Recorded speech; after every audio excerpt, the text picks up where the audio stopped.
जय हिंद फ्रेंड, हिंदी और प्राइड में आप सभी का स्वागत है। फ्रेंड्स, यहाँ पे रामचंद्र शुक्ल कृत हिंदी साहित्य का इतिहास, जो कि 1929 में उनके द्वारा रचित इतिहास ग्रंथ है, एक तरीके से बृहद इतिहास ग्रंथ है, उस पर हम चर्चा कर रहे थे। और आपने देखा था कि आदिकाल हो, भक्ति काल हो, रीतिकाल, ये तीनों काल पे हमने बात की। आज रीतिकाल का ये आखिरी वीडियो है, क्योंकि रीतिकाल को इन्होंने 3 भागों में जो डिवीजन करके पढ़ाया हुआ मतलब बताया हुआ है, वो 3 प्रकरण के रूप में उल्लेखित है। प्रकरण 1 में इन्होंने पूरे रीतिकाल के बारे में संक्षेप में परिचय दिया है। रीतिकाल ग्रंथकार जितने भी कवि हैं, यानी रीतिकाल के जो आप कह सकते हैं प्रतिनिधि कवियों के रूप में रखते हैं, उनको ये जो प्रकरण 2 है उसमें रखते हैं। और रीतिकाल के अन्य कौन से कवि हैं उसको जो है शुक्ल जी इसमें रखते हैं, यानी जो है प्रकरण 3 में। आपको प्रकरण को ध्यान में रखना है, क्योंकि इससे डायरेक्ट अगर आप क्वेश्चन सॉल्व कर रहे होंगे, अभी हम आपको प्रैक्टिस सेट भी सॉल्व कराते चल रहे हैं, जिसमें आपने देखा होगा कि क्वेश्चन इस तरीके से भी आया है कि शुक्ल जी के द्वारा रीतिकाल के प्रकरण 3 में उल्लेखित कवियों के निम्नवत नाम हैं, और उसमें आपको कवि प्रकरण 2 के भी कवियों का नाम दे दिया है, 3 के भी दे दिया है। तो ऐसे प्रश्न में गलती ना हो, इसके लिए जैसे ही हम एक एक करके आपको बताएंगे कि देखिए रीतिकाल के अन्य कवियों में, यानी जो प्रतिनिधि कवि के तौर पे नहीं है रीतिकाल में, उनको जो है रीतिकाल के अन्य कवियों में रखा है, तो वो कौन कौन से कवि उल्लेखित है यहाँ पे, पूरा फोकस आपको इस पे करना है। बाकी आपको यूजीसी नेट के प्रीवियस के क्वेश्चन कराए जा रहे हैं, ईयर वाइज कराए जा रहे हैं, हमने 2023 से शुरू किया है। और फर्स्ट शिफ्ट सेकंड शिफ्ट इस तरीके से आप करते करते 2004 तक जाएंगे, तो ध्यान रखिए आपको कितने क्वेश्चन यहीं से मिल जाएंगे, है ना। तो इसको आपको ध्यान में रखना है। अब हम बात करें यहाँ पे कि उत्तर मध्यकाल रीतिकाल के बारे में, जब इन्होंने रीतिकाल के अन्य कवियों में बात किया है, तो रीतिकाल के प्रतिनिधि कवियों का जिन्होंने लक्षण ग्रंथ के रूप में रचनाएं की हैं, संक्षेप में वर्णन हो चुका है। यानी रीतिकाल के जो प्रतिनिधि कवि हैं, उनका जिन्होंने लक्षण ग्रंथ के रूप में रचनाएं की हैं, संक्षेप में वर्णन हो चुका है। अब यहाँ पर इस काल के भीतर होने वाले उन कवियों का उल्लेख किया जाएगा जिन्होंने रीति ग्रंथ ना लिखकर दूसरी प्रकार की पुस्तकें लिखी हैं। यानी यहाँ पे प्रकरण 3 में साफ साफ आपको पहले इंट्रो देते समय शुक्ल जी ने कह दिया है कि रीतिकाल के जो प्रतिनिधि कवि हैं, जिन्होंने लक्षण ग्रंथ के रूप में रचनाएं की हैं, संक्षेप में वर्णन हो चुका है। अब यहाँ पर इस काल के भीतर होने वाले उन कवियों का उल्लेख होगा जिन्होंने रीति ग्रंथ ना लिखकर दूसरे प्रकार की पुस्तक ली है। तो अगर कभी क्वेश्चन आया कि प्रकरण 3 में किन कवियों के बारे में शुक्ल जी ने लिखा है, तो अन्य कवियों के बारे में, प्रतिनिधि कवियों के बारे में यहाँ पे नहीं लिखा है। ऐसे कवियों में कुछ ने तो प्रबंध काव्य लिखे हैं, कुछ ने नीति या भक्ति संबंधी पद्य, या कुछ ने श्रृंगार रस की फुटकल कविताएं लिखी हैं। ये पिछले वर्ग के कवि जो थे, प्रतिनिधि कवि, उनसे केवल किस बात में अलग है? इस बात में अलग है कि इन्होंने क्रम से रसों, भावों, नायिकाओं और अलंकारों के लक्षण कहकर उनके तहत पद्यों को नहीं रखा है। ज्यादातर ये भी श्रृंगारी तौर पे कवि हैं, और इन्होंने भी श्रृंगार रस के फुटकल पद्य ही कहे हैं। रचना शैली में किसी प्रकार का अंतर नहीं इनके। ऐसे कवियों में घनानंद सर्वश्रेष्ठ हुए। ऐसे कवियों में कौन हुए? घनानंद सर्वश्रेष्ठ हुए। इस प्रकार के अच्छे कवियों की रचनाओं में प्रायः मार्मिक और मनोहर पद्यों की संख्या कुछ ज्यादा पाई जाती है। ऐसा ये है कि इसका कोई बंधन नहीं था, जिस भाव की कविता जिस समय सूची लिख दिए गए। रीतिबद्ध ग्रंथ जो लिखने बैठते थे, उन्हें प्रत्येक बार अलंकार या नायिका को उदाहरण देना पड़ता, पद लिखना जरूरी था, जिनमें सब प्रसंग उनकी स्वाभाविक रुचि प्रवृत्ति के अनुकूल नहीं हो सकता था। इसीलिए आप देखते हैं कि जो एक तरीके से रीति के परिपाटी से बंधे नहीं थे, बल्कि रीति मुक्त थे। तो रसखान है, घनानंद है, आलम है, ठाकुर है, जितने भी प्रेम उन्मत्त कवि, ये सभी कौन है? रसखान है, घनानंद है, आलम है, ठाकुर है।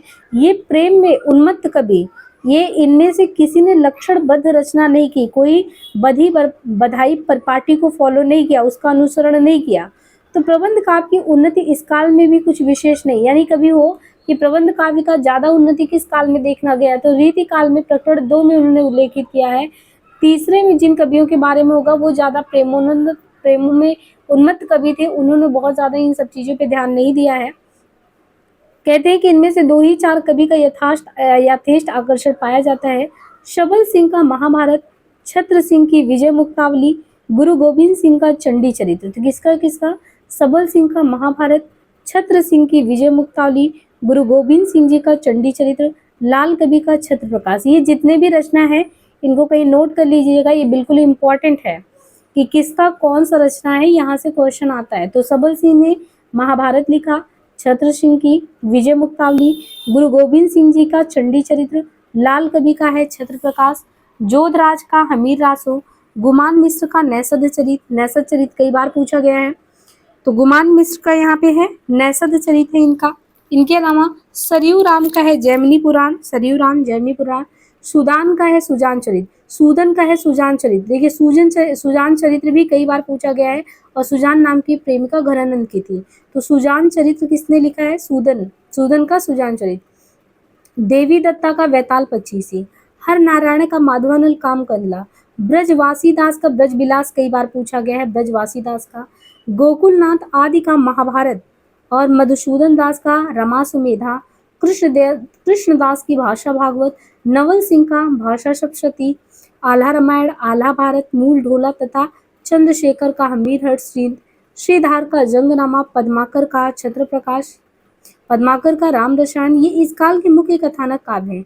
इनमें से चंद्रशेखर के हमीर हट, लाल कवि के छत्र प्रकाश, जोधाराज के हमीर रासो, सूदन के सुजान चरित और गोकुलनाथ आदि के महाभारत में ही काव्य उपयुक्त रसात्मकता अलग अलग परिणाम में पाई जाती है। हमीर रासो की रचना बहुत ही प्रशस्त है, रमा सुमेध की रचना भी साहित्यिक है।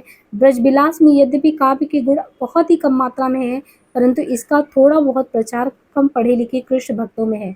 ये जितने नाम गिनाए हैं, सबल का महाभारत, छतर सिंह का विजय मुक्तावली, गोविंद सिंह का चंडी चरित, लाल का छत्र प्रकाश, जोधराज का हमीर रासो, गुमान का नैषध, सरयू का जैमिनी, सूदन का सुजान चरित, देवी दत्ता की पैताल पचीसी, हरनारायण का माधवानल, ब्रजदासी का ब्रजविलास, गोकुल का महाभारत, मधुसूदन का रामा समेत, कृष्णदास की भाषा भागवत, नवल की भाषा सप्तशती, आला रामायण, आला भारत, मूल ढोला, चंद्रशेखर का मीरहट, जोधा का हमीर, सूदन के सुजान चरित और गोकुलनाथ आदि के महाभारत के संबंध में है। तो इससे पहले हमने 3 पार्ट में लगभग आपको प्रीवियस में जितने लगभग क्वेश्चन आए अलग अलग असिस्टेंट प्रोफेसर से लेकर टीजीटी पीजीटी किसी भी एग्जाम में रीतिकाल से संबंधित क्वेश्चन, तो उसको हमने 3 पार्ट में कराया। उसको बिल्कुल ध्यान से आप देखिए कि क्वेश्चन कैसे पूछा जाता है। जैसे मुझे ये कैसे पता चला कि सूदन का सुजान चरित कई बार पूछा गया है, ब्रजवासी का ब्रजविलास, क्योंकि हमने उस क्वेश्चन को कराया है, सॉल्व कराया है, हमने देखा कि वो बार बार रिपीटेड क्वेश्चन है। ऐसे क्वेश्चन में आपको गलती नहीं करना है, आपको यहाँ तक बारीकी से ध्यान रखना है कि ये प्रकरण 3 में उल्लेखित कवि के द्वारा जो है रचनाएं हैं। ऐसे भी क्वेश्चन आपसे शुक्ल जी से पूछा जा सकता है। बहुत सारे बच्चे हैं जिनको पता होगा, हो सकता है श्रीधर का जंगनामा ऐसा करके श्रीधार का जंगनामा हो, लेकिन उनको हो सकता है ये चीज़ नहीं पता हो कि जंगनामा का उल्लेख कौन से प्रकरण में किया गया है। तो हमें ये जितनी भी रचनाएं हैं इनको आप कहीं भी नोट डाउन कर लेंगे। अब आगे देखिए, इससे ये पता चला कि प्रकरण 3 में जो कवि हैं वो कोई बधी बधाई परिपाटी का अनुसरण नहीं किया इन लोगों ने, लक्षण ग्रंथ भी उस तरीके से नहीं लिखे, मुक्त मन से चीज़ों को लिखा है। तो कथात्मक प्रबंधों से अलग एक प्रकार की रचना भी बहुत देखने में आती है जिसे हम वर्णनात्मक कह सकते हैं। इसमें देखिए वर्णनात्मक यानी वर्णन में लिखा गया, कथात्मक जो प्रबंध है उनसे अलग हट के रचना जो है वर्णनात्मक प्रबंध देखने को मिला। जैसे दान लीला, मान लीला, जल विहार, वन विहार, मगया, दान लीला, मान लीला, जल विहार, वन विहार, मृगया, झूला, होली वर्णन, जन्मोत्सव वर्णन, मंगल वर्णन, राम कलेवा इत्यादि इसी प्रकार की रचनाएं हैं। तो ये दान लीला, मान लीला, ये सब कैसे, मंगल वर्णन, राम कलेवा, ये ऐसी रचनाएं हैं। बड़े बड़े प्रबंध काव्यों के भीतर इस प्रकार के वर्णनात्मक प्रसंग रहा करते हैं। काव्य पद्धति में जैसे श्रृंगार रस के क्षेत्र से नक्सीक सटऋतु आदि लेकर स्वतंत्र पुस्तकें बनने लगी, वैसे ही कथात्मक महाकाव्य के अंग भी निकालकर अलग पुस्तकें लिखी गई। इनमें बड़े विस्तार के साथ वस्तु वर्णन चलता है, कभी कभी तो इतने विस्तार के साथ ही परिमार्जित साहित्यिक रुचि के सर्वथा विरुद्ध हो जाता है। जहाँ कवि जो अपने वस्तु परिचय का भंडार खोलते हैं, जैसे बारात का वर्णन है तो घोड़ों की सैकड़ों जातियों के नाम, वस्त्रों का प्रसंग आया तो 25 प्रकार के कपड़ों के नाम, और भोजन की बात आई तो सैकड़ों मिठाई पकवान मेवों के नाम, वहाँ तो अच्छे अच्छे धीरों का भी धैर्य छूट जाता है। चौथा वर्ग नीति के फुटकल पद्य कहने वालों का है। इनको हम कभी कहना ठीक नहीं समझते। इनके तथ्य कथन के ढंग में कभी कभी वाग वैधक आ जाता है, पर केवल वाग वैधक के द्वारा काव्य की सृष्टि नहीं हो सकती। ये ठीक है कि कहीं कहीं ऐसे पद्य भी नीति के पुस्तकों में आ जाते हैं जिनमें कुछ मार्मिकता होती है जो हृदय की अनुभूति से भी संबंध रखते हैं, पर उनकी संख्या बहुत ही कम है। अतः ऐसी रचना करने वालों को हम कभी ना कहकर सुक्तिकार कहेंगे। रीतिकाल के भीतर वृंद है, गिरधर है, घाघ है और बैताल अच्छे सुक्तिकार हुए। पांचवा वर्ग जो है वो कैसा है, पांचवा वर्ग ज्ञान उपदेशकों का है, जो ब्रह्म ज्ञान और वैराग की बातों में पद्य करते हैं। ये कभी कभी समझने के लिए उपमा रूपक आदि का प्रयोग करते हैं, पर समझाने के लिए ही करते हैं, रसात्मक प्रभाव उत्पन्न करने के लिए नहीं। इनका उद्देश्य अधिकतर बोध वृद्धि जागरूक करने को रहता है, मनोविकार उत्पन्न करने का नहीं है। ऐसे ग्रंथकारों को हम केवल पद्यकार कहेंगे। हाँ, इनमें जो भावुक है, प्रतिभा संपन्न है, जो अनियोक्ति आदि का सहारा लेकर भगवत प्रेम, संसार के प्रति विरक्ति, करुणा आदि उत्पन्न करने में समर्थ हुए, वे अवश्य ही कवि क्या उच्च कोटि के कवि कहे जा सकते हैं। छठा वर्ग कुछ भक्त कवियों का भी है, जिन्होंने भक्ति और प्रेमपूर्ण विनय के पद भी गाए हैं। तो कुछ ऐसे भी कवि रहे जिन्होंने भक्ति और प्रेमपूर्ण विनय के पद भी गाए हैं। इनके अलावा इन्होंने कहा कि आश्रयदाता, इनके अलावा ऐसे भी कवि हैं जो आश्रयदाता की प्रशंसा में वीर रस की फुटकल कविताएं भी बराबर करते रहे, है ना। आश्रयदाता की प्रशंसा में वीर रस की, लेकिन ये है कि वीर रस की फुटकल कविता, जिनमें युद्ध और वीरता हो, दान वीरता हो, बहुत अच्छे से प्रशंसा करते हैं। ऐसी कविताएं थोड़ी बहुत रस ग्रंथ में भी मिलती है। कुछ अलंकार ग्रंथों के भी उदाहरण देखने को मिलते हैं, जैसे शिवराज भूषण। कुछ अलग पुस्तककार में शिवा बावनी छत्रसाल है, हिम्मत बहादुर बिरदावली है, ये सभी है। ऐसी पुस्तकों में भी बता रहे हैं कि सर्वप्रिय और प्रसिद्ध वे ही सही हैं, वे ही हो सके हैं जो तो देव काव्य के रूप में है, अथवा जिनके नायक कोई सर्वप्रिय और प्रसिद्ध हो ही, है ना, जिन पे देश प्रसिद्ध और वीर जनता की श्रद्धा भाजन रहे हैं, शिवाजी, छत्रसाल, महाराणा प्रताप आदि। जो पुस्तकें यो ही खुशामद के लिए आश्रित कवियों के रूढ़ के अनुसार लिखी गई, जिनके नायकों के लिए जनता के हृदय में कोई स्थान नहीं था, वे प्राकृतिक नियम अनुसार प्रसिद्धि नहीं प्राप्त कर सके। बहुत सी तो लुप्त हो गई। उनकी रचना में सच पूछिए तो कवियों ने अपनी प्रतिभा का अपव्यय ही किया। उनके द्वारा कवियों को अर्थ सिद्धि भर प्राप्त हुई, यश का लाभ उन्हें मिला नहीं। यदि बिहारी ने जयसिंह की प्रशंसा में ही अपने 700 दोहे बनाए होते तो उनके हाथ केवल असरफियां ही लगी होती। तो संस्कृत और हिंदी के न जाने कितने कवियों का प्रौढ़ साहित्यिक श्रम इस प्रकार लुप्त हो गया। काव्य क्षेत्र में ये एक शिक्षाप्रद घटना है। अब यहाँ पे देखिए तुलना करके कह रहे हैं कि भक्ति काल के समान रीति काल में भी थोड़ा बहुत गद्य देखने को मिल जाता है, पर ज्यादातर कच्चे रूप में। इन्हें गद्य बहुत कच्चे रूप में देखने को मिलता है। गोस्वामियों की लिखी जो वैष्णव वार्ता है, उनके समाज के उन कुछ पुस्तकों में पुष्ट ही ब्रज भाषा देखने को मिलती है। रही खड़ी बोली, वो पहले कुछ दिनों तक तो मुसलमानों के व्यवहार की भाषा समझी जाती रही। मुसलमानों के प्रसंग में उनका कभी कभी प्रयोग कभी लोग कर देते थे, जैसे अफजल खान को जिन्होंने मैदान मारा, पर पीछे दिल्ली राजधानी होने से रीतिकाल के भीतर ही खड़ी बोली शिष्ट समाज के व्यवहार की भाषा हो गई थी और उनमें अच्छे ग्रंथ लिखे जाने लगे। संवत 1798 में राम प्रसाद निरंजनी ने भाषा योग वशिष्ठ बहुत ही परिमार्जित गद्य लिखा।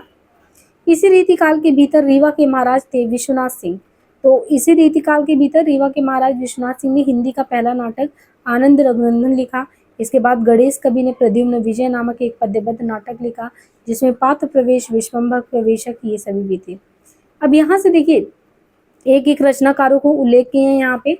सबसे पहले इन्होंने बनवारी जो है ये संवत 1690 से 1700 के बीच में प्रकरण 3 में आने वाले रचनाकार हैं। और बनवारी का समय भी बताया आपको, 1690 से 1700 के बीच में। कोई विशेष वृत्त है नहीं। इन्होंने महाराज जो जसवंत सिंह है उनके बड़े भाई थे अमर सिंह, तो बनवारी ने उन्हीं की वीरता की प्रशंसा की, इतिहास प्रसिद्ध बातें इन्होंने की। शाहजहां के दरबार में सलामत खां ने किसी बात पर अमर को गंवार कह दिया था, है ना, तो जिस पर इन्होंने चट तलवार खींच ली थी। तो इम्पोर्टेंट हो गया।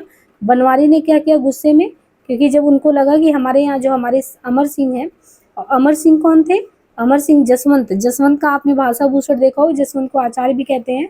तो कहते हैं कि उनके बड़े भाई थे अमर, और ये जो है शाहजहां के दरबार में अमर सिंह को गंवार किसने कह दिया था, मतलब सलामत खां था, सलामत खां ने कह दिया। और इतने में जो है इनको बहुत गुस्सा आ गया बनवारी को, इस पर उन्होंने चट तलवार खींच ली, सलामत को वहीं मार डाला। और इस घटना का बड़ा ओजपूर्ण वर्णन करके इन पद्यों में मिलता है। धान ने अमर छिति छत्रापति, अमर तिहारो मान, शाहजहां की गोद में हनेओ सलावत खान, उद्गाकर मुक्ते कड़ी। तो बनवारी का ये है वार कहनो पायो नहीं भई कटारी पार। तो इस तरीके से अपने राजा के बारे में बिल्कुल वो सुन नहीं पाए। बनवारी कवि की श्रृंगार रस की कविता भी बड़ी, वो तो वीर रस का हो गया, है ना। और बनवारी कवि की श्रृंगार रस की कविता भी बड़ी चमत्कारपूर्ण होती। यमक लाने का ध्यान इन्हें विशेष रहा करता कि हमको पंक्ति में यमक लाना ही लाना है, तो ये इनकी खासियत थी। जैसे कहते कि नेह बरसाने तेरे नेह बरसाने देखी, नेह बरसाने तेरे नेह बरसाने देखी, यह बरसाने बर मुरली बजावेंगे, साजू लाल सारी लाल करे लाल सारी, देख भी की लाल सारी लाल देखे सुख पावेंगे। तो यमक जो है इनका बहुत ही ज्यादा रहता है कि हमको अपनी पंक्तियों में यमक लेके आना। तो ये बनवारी लाल के बारे में है, और ये बहुत ही प्रसिद्ध है ना, ये तो कई बार एग्जाम में पूछा है। तू ही उर्वशी उर्वशी नहीं, एक सुजान करके है तू ही उर्वशी वाला जो बिहारी का है, ये भी देखिए ऐसे ही है। तू ही उर्वशी उर्वशी, अब देखिए 2 बार हो गया ना, तू ही उर्वशी उर्वशी ना ही होती है, होती उर्वशी तजी तोषो चित लगावेंगे, सजे बनवारी बनवारी अपने ही नाम से, सजे बनवारी बनवारी तन आभारन, गोरे तनवारी बनवारी आ जावेंगे। तो उर्वशी 3 बार उल्लेख हो गया, बनवारी का 3 बार उल्लेख हो गया और ये बनवारी जी हैं भी। पहले नंबर में एक बनवारी का हो गया, इंपॉर्टेंट कवि हुए। रीति ग्रंथकार में अन्य कवियों में बनवारी पहले नंबर पे हो गए। दूसरे हैं सबल सिंह, दूसरे कवि का नाम है सबल सिंह। सबल सिंह चौहान जो थे, इनके निवास स्थान का ठीक कुछ भी पता नहीं है। शिव सिंह जी ने ये लिखकर कि कोई इन्हें चंदागढ़ का राजा और कोई सबलगढ़ का राजा बताता है। ये अनुमान लगाए कि ये इटावा के कोई गांव के जमींदार थे सबल सिंह चौहान, और सबल सिंह जी ने ही औरंगजेब के दरबार में रहने वाले किसी राजा जो थे, कोई राजा था मित्रसेन, उसके साथ अपना संबंध बताया।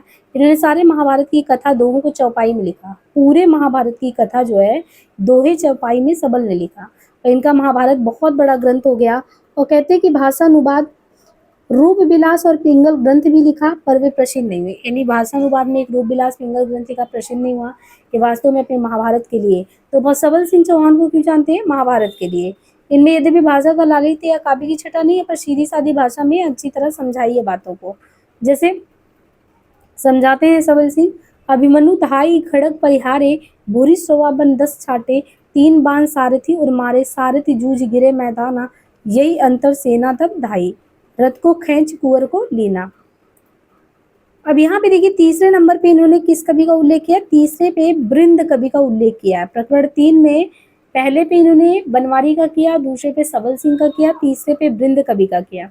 बृंद कवि के बारे में बताते कि मेड़ता जोधपुर के रहने वाले थे और कृष्णगढ़ नरेश महाराजा राज सिंह के गुरु थे। बृंद मेड़ता जोधपुर के रहने वाले थे, कृष्णगढ़ नरेश महाराजा राज सिंह के ये गुरु थे।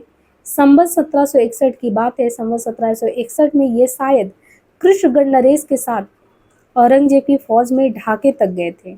इनके वंशधर अब तक कृष्णगढ़ में वर्तमान है। इनकी वृंद सतसई, इनकी रचना का नाम वृंद सतसई के बारे में कह रहे हैं कि इनकी रचना जो वृंद सतसई है संवत 1761, जिसमें नीति के कुल कितने दोहे हैं? तो इसमें कहते हैं कि वृंद के सतसई में देखें तो नीति के कुल कितने हैं? लगभग 700 दोहे हैं, बहुत प्रसिद्ध है। खोज में श्रृंगार शिक्षा संवत 1748 और भाव पंचाशिका नाम की 2 रस संबंधी पुस्तकें मिलती हैं। तो वृंद कवि का श्रृंगार शिक्षा मिलता है 1748, भाव पंचाशिका नाम की रस संबंधी पुस्तकें मिली, और इनकी ख्याति अधिकतर सूक्तिकार के रूप में ही।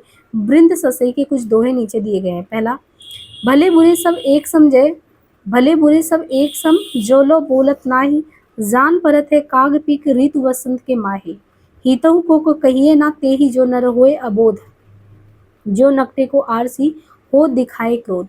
तो पहला अगर देखें तो कहते हैं कि छत्रा सिंह कायस्थ बटेश्वर क्षेत्र के अटेर नामक गांव के रहने वाले श्रीवास्तव कायस्थ थे। इनके आश्रयदाता अमरावती की कोई कल्याण सिंह थे। इन्होंने विजय मुक्तावली नाम की पुस्तक संवत 1757 में लिखी, जिसमें महाभारत की कथा एक स्वतंत्र प्रबंध काव्य के रूप में कई छंदों में वर्णित है। पुस्तक में काव्य के गुण यथेष्ट परिमाण में है और कहीं कहीं की कविता बड़ी ही ओजस्वी है। कुछ उदाहरण लीजिए। निरखत ही अभिमन्यु को विदुर डलायो शीस, रक्षा बालक की करो हने कृपाल जगदीश।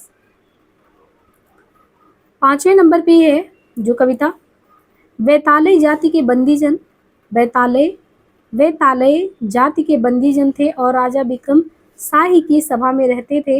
यदि ये विक्रम सिंह चरकारी वाले प्रसिद्ध विक्रम शाही हैं, जिन्होंने विक्रम सतसई आदि कई ग्रंथ लिखे हैं और जो खुमान प्रताप कई कवियों के आश्रयदाता थे। तो बैताल का समय संवत 1839 और 1886 के बीच मानना पड़ेगा।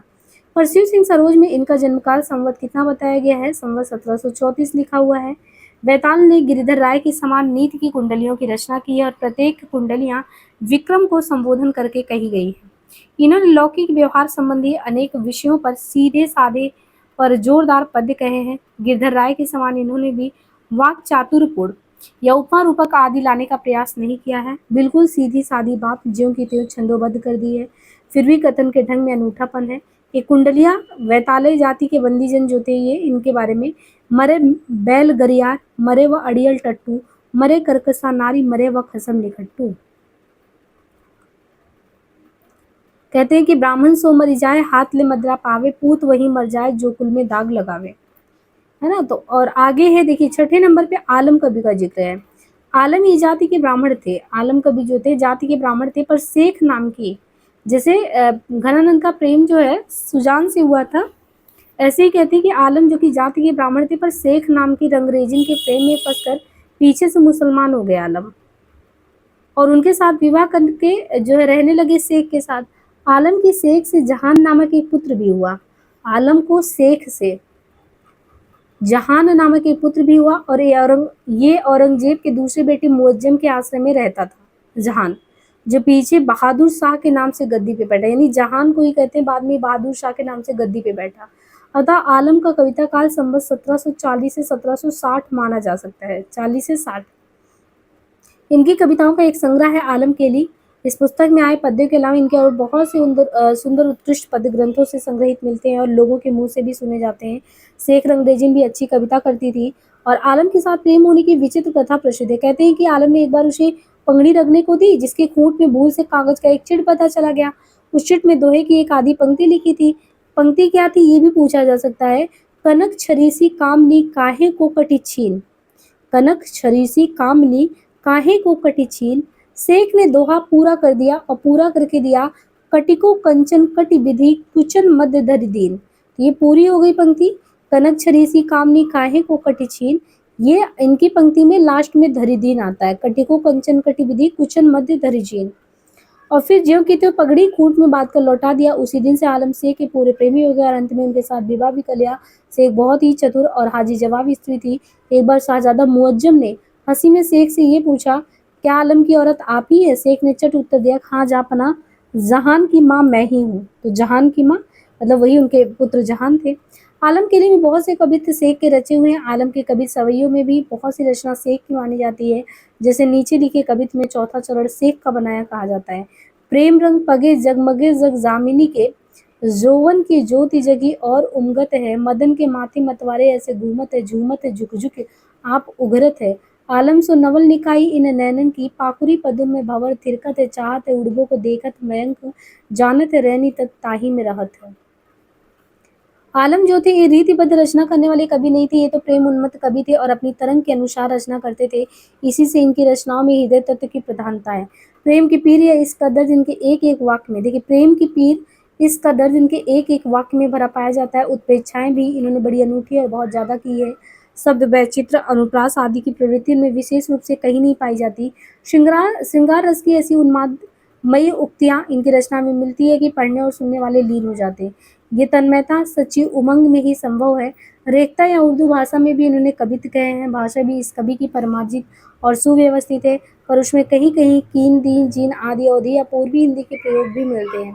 कहीं कहीं फारसी की शैली के रस बाधक भाव भी मिलते हैं। प्रेम की तन्मयता की दृष्टि से आलम की गणना रसखान और घनन इनकी कोटि में ही होनी चाहिए। इनकी कविता के कुछ नमूने नीचे दिए जाते हैं।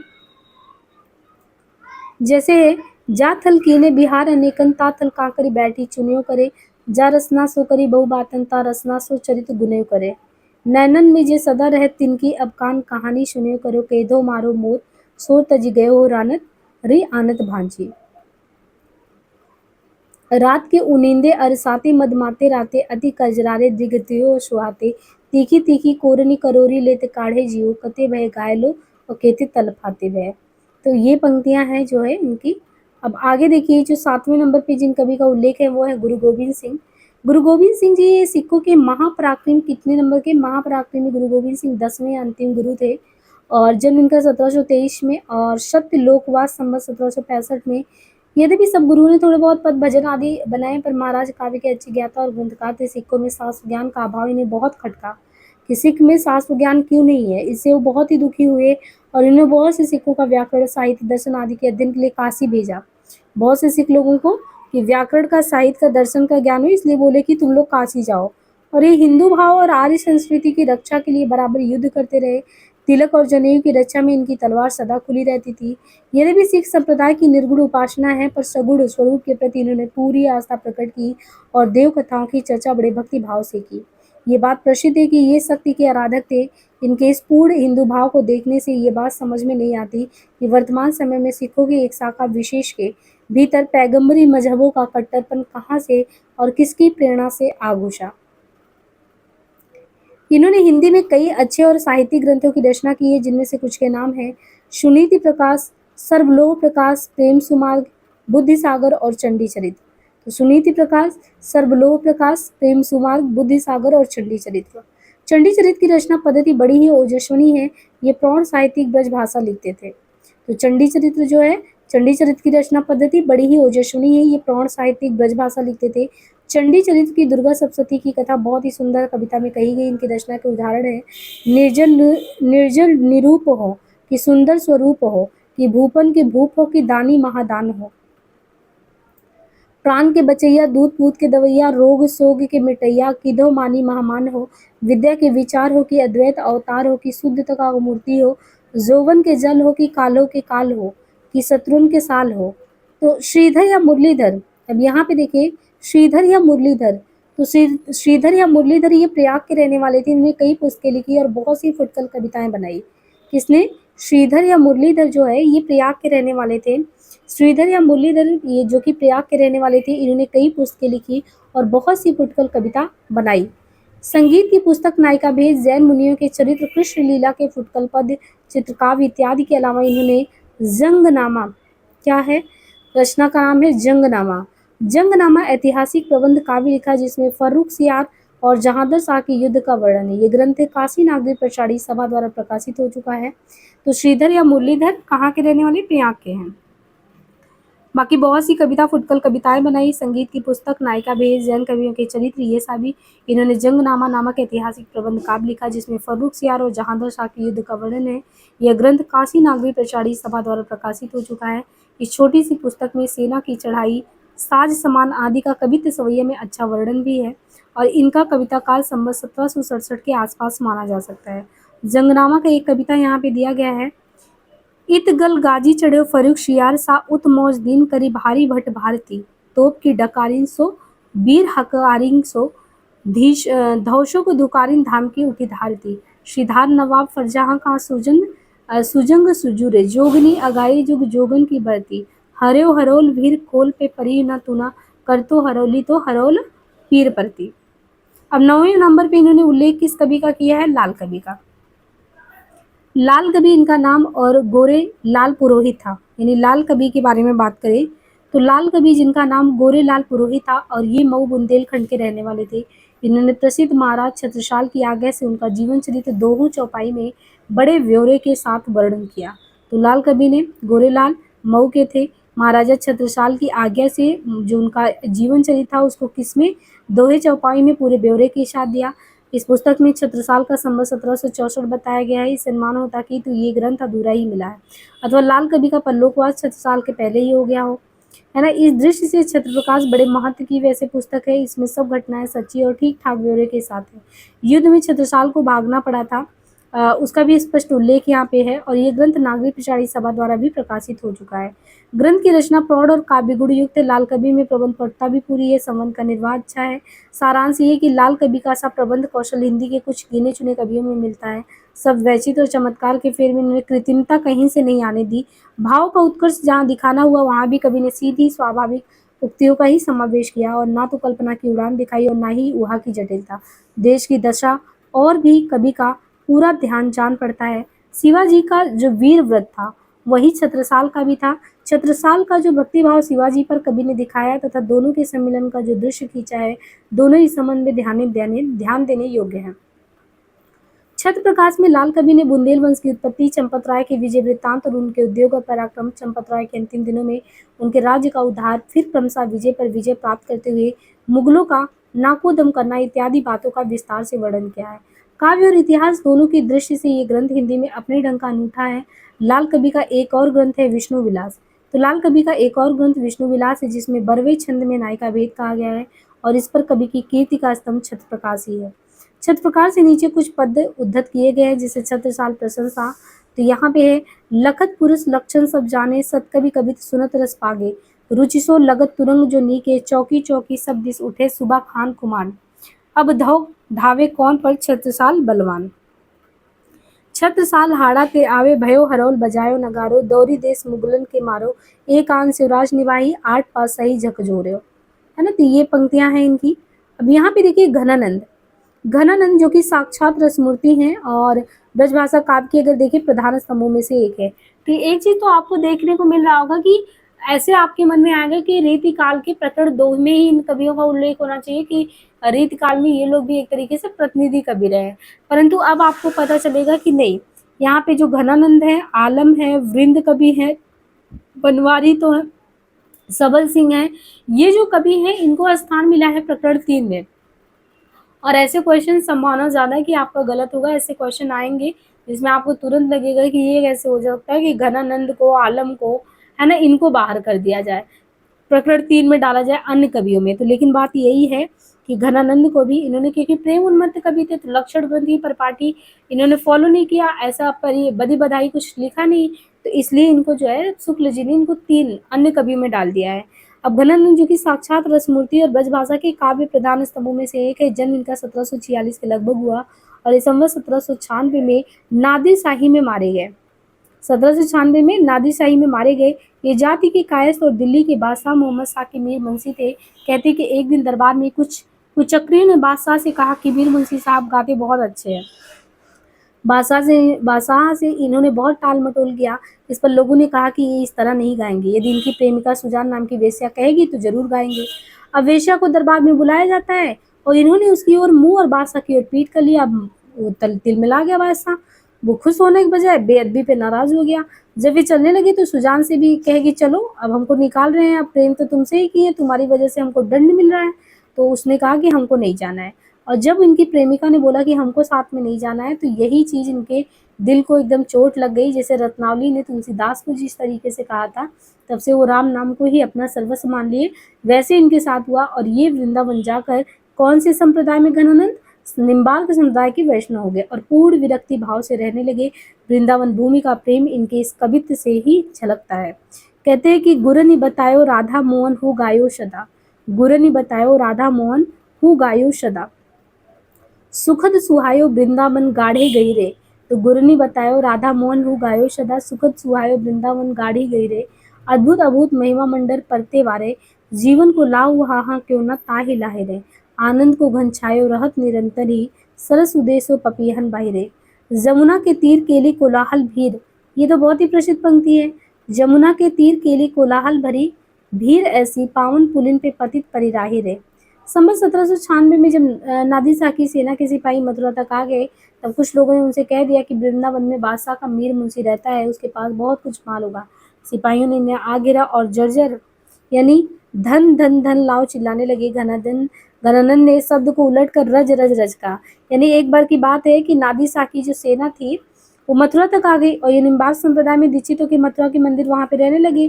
तो वृंदावन में जब ये लोगों को पता चला तो कहे कि ये तो बादशाह का मीर मुंशी है, तो इसके पास बहुत कुछ माल होगा।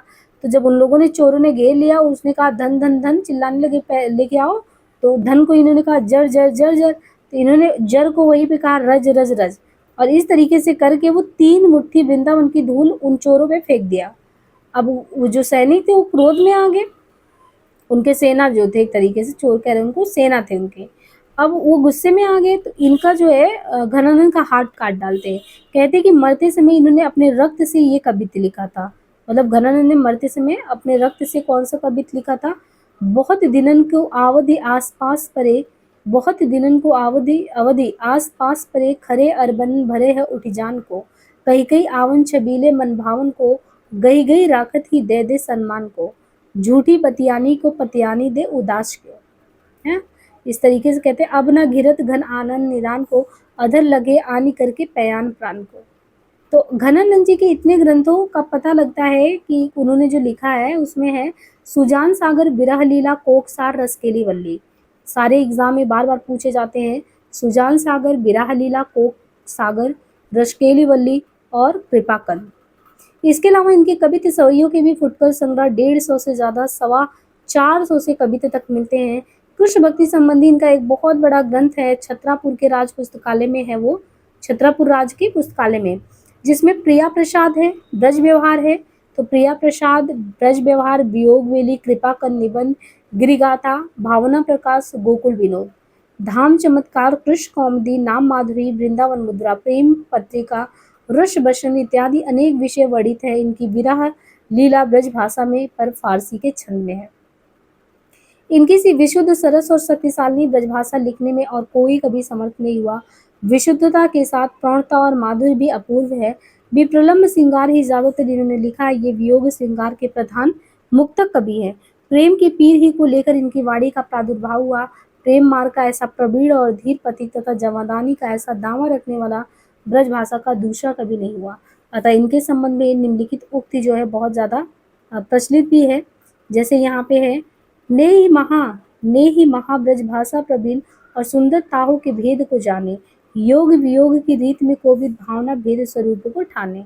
तो ने ही महा ब्रज भाषा प्रवीण और सुंदर ताहू के भेद को जाने, योग वियोग की रीत में कोविद भावना भेद स्वरूप को ठाने। चाह के रंग में भीजे ही विचरो मिले प्रीतम, प्रीतम शांति न माने, भाषा प्रवीण सुछंद सदा रहो सो घंजू के कवित बखाने। इन्होंने अपनी कविताओं में बराबर सुजान को संबोधन किया है, जो श्रृंगार में नायक के लिए और भक्तिभाव में भगवान कृष्ण के लिए प्रयुक्त मानना चाहिए।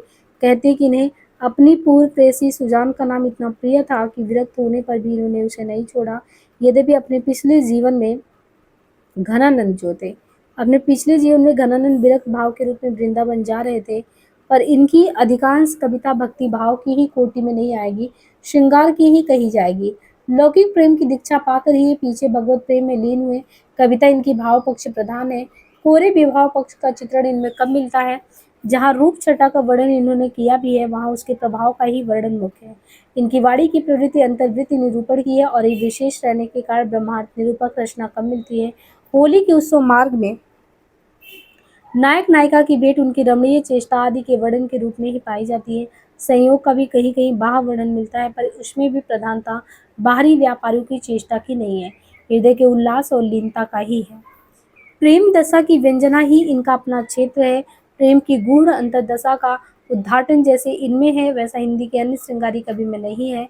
इस दशा का पहला स्वरूप है हृदय या प्रेम का आधिपत्य और बुद्धि का अधीन पद, जैसा कि घनानंद ने कहा है। रीझ सुजान सची पट रानी, बच बुद्धि बापुरी हो कर दासी। प्रेमियों की मनोवृत्ति इस प्रकार की होती है कि वे प्रिय की कोई साधारण चेष्टा भी देखकर उसका अपनी ओर झुकाव मान लिया करते हैं और फूले फिरते हैं। इसका कैसा सुंदर आभास कवि ने नायिका के इस वचन द्वारा दिया है, जो मन को संबोधन करके ही कहा गया है। जैसे, रुचि के वे राजा जान प्यारे हैं आनंद घन, होत कहाँ हरे रंग मानी लीगो मेल सो। कवि की इस अंतर्दृष्टि की ओर लक्ष्य करके एक प्रसिद्ध मनस्तत्ववेत्ता ने कहा है कि भावों या मनोविकारों के स्वरूप परिचय के लिए कवि की वाणी का अनुशीलन जितना उपयोगी है, उतना मनोवैज्ञानिकों के निरूपण का नहीं। प्रेम की अनिर्वचनीयता का आभास घनानंद ने विरोधाभासों के द्वारा दिया है। उनके विरोध मूलक वैचित्र की प्रवृत्ति का कारण यही समझना चाहिए। यद्यपि इन्होंने संयोग और वियोग दोनों पक्षों को लिया है, पर वियोग की अंतर्दशाओं की ओर दृष्टि ज्यादा गई, इसी से इनके वियोग संबंधी पद प्रसिद्ध है। वियोग वर्णन भी अधिकतर अंतर्वृत्ति निरूपक है, बाह्यार्थ निरूपक नहीं है। घनानंद ना तो बिहारी की तरह विरह ताप को बाहरी माप से मापते हैं, ना बाहरी उछल कूद दिखाई देता है। जो कुछ हलचल है वो अंदर का है, बाहर से यह वियोग प्रशांत और गंभीर है। ना उसमें करवटें बदलना है, ना सेज की आग की तरह तपना है, ना उछल उछल कर भागना है। उनकी मौन मधी पुकार ही है। इन्हीं कुछ संकोच कहा जा सकता है कि भाषा पर जैसा अचूक अधिकार इनका था, वैसा और किसी कवि का नहीं। भाषा मानो उनके हृदय के साथ जुड़कर ऐसी वशवर्तनी हो गई थी कि ये उसे अपनी अनूठी भावभंगी के साथ साथ जिस रूप में चाहते थे उस रूप में मोड़ सकते थे। उनके हृदय का योग पाकर भाषा की नूतन गतिविधि का अभ्यास हुआ और वो पहले से कहीं अधिक बलवती दिखाई पड़ी। जब आवश्यकता होती थी तब ये उसी बदी प्रणाली पर से हटाकर अपनी नई प्रणाली पर ले जाते। भाषा की पूर्व अर्जित शक्ति से ही काम न चलाकर इन्होंने उस ओर अपनी नई शक्ति भी दी। घनानंद जी उन बिरले कवियों में है जो भाषा की व्यंजकता को बढ़ाते हैं। अपनी भावनाओं के अनूठे रूप रंग की व्यंजना के लिए भाषा का ऐसा बेधड़क प्रयोग करने वाले हिंदी के पुराने कवियों में कोई दूसरा नहीं है। भाषा के लक्षक और व्यंजक बल को सीधी सपाट बयानी से पूरी फर्क के साथ ही सबके सामने रखते हैं। तो यहाँ पे देखिए, लक्षणा का विस्तृत मैदान खुला रहने पर भी हिंदी कवियों ने उनके भीतर बहुत ही कम पैर बढ़ाया है।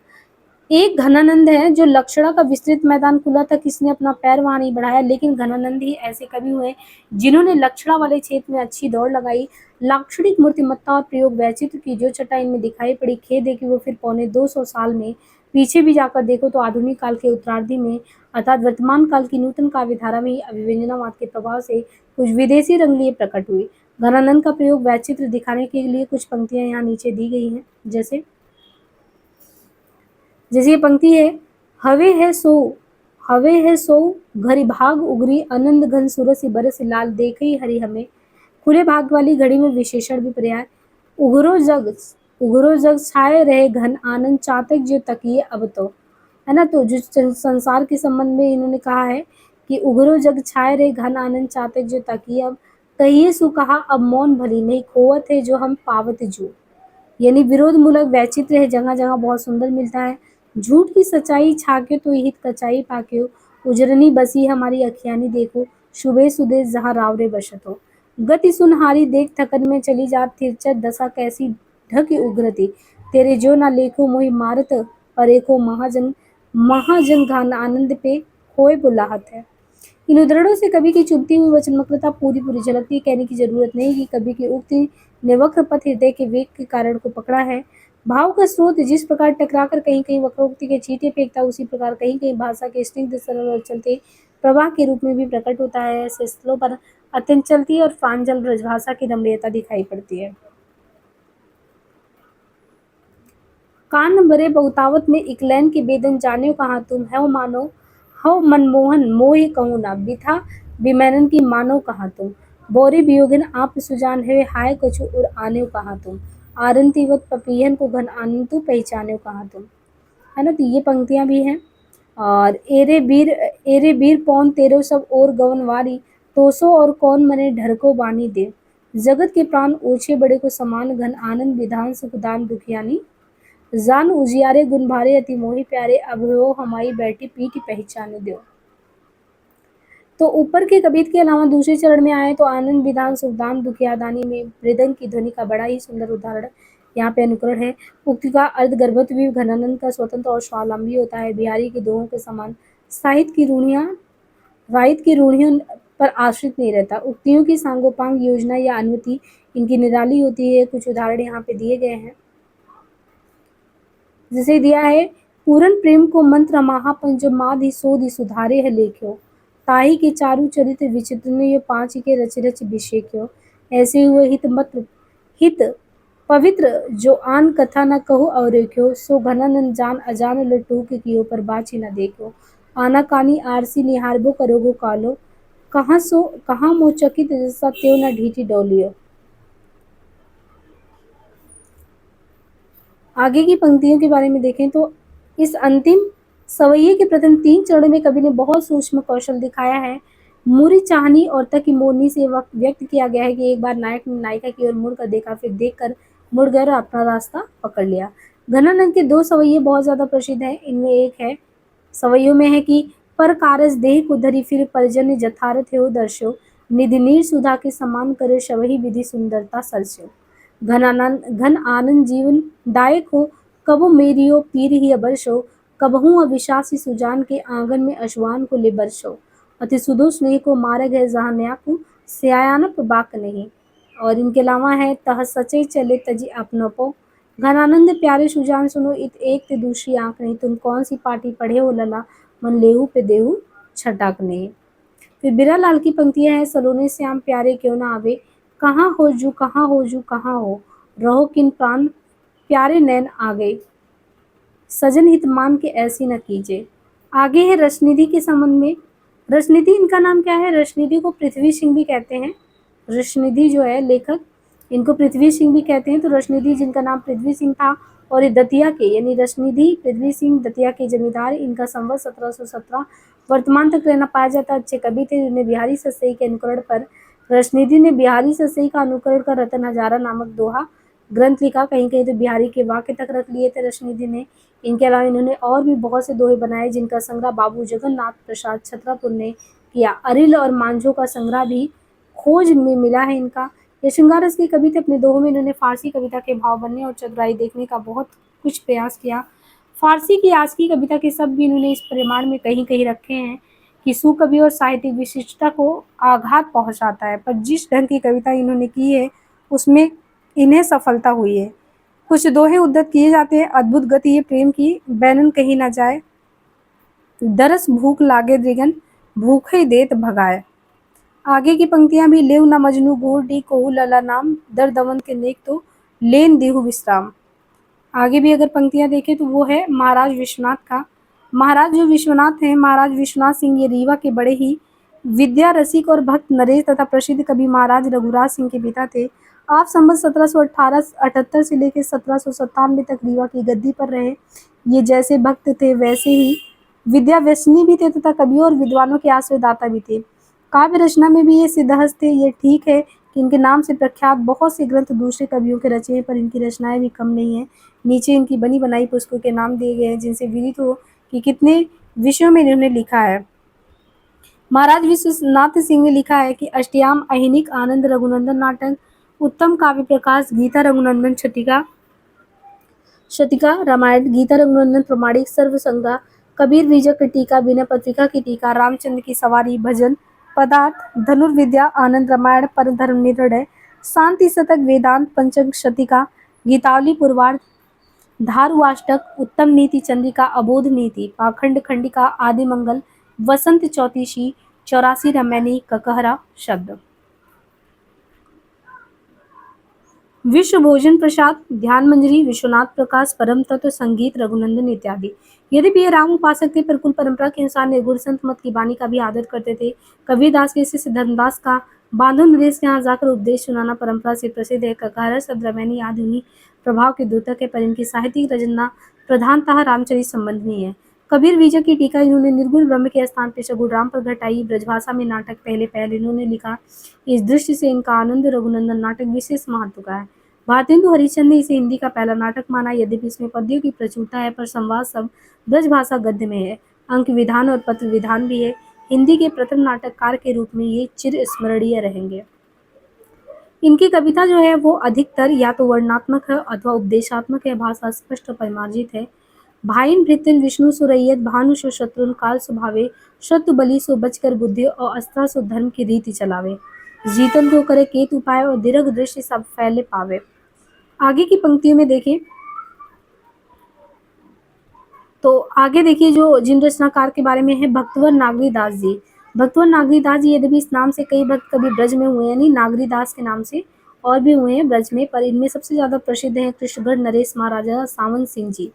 कृष्णगढ़ के नरेश महाराज सावन सिंह, जिनका जन्म पौष कृष्ण 1756 में। ये बाल्यावस्था से ही बड़े सूरवीर थे। सावन 13 वर्ष की अवस्था में इन्होंने बूंदी के हाड़ा जय सिंह को मारा था। संवत 1804 में दिल्ली के शाही दरबार में थे। इसी बीच में इनके पिता महाराज राज सिंह का देहांत हो गया।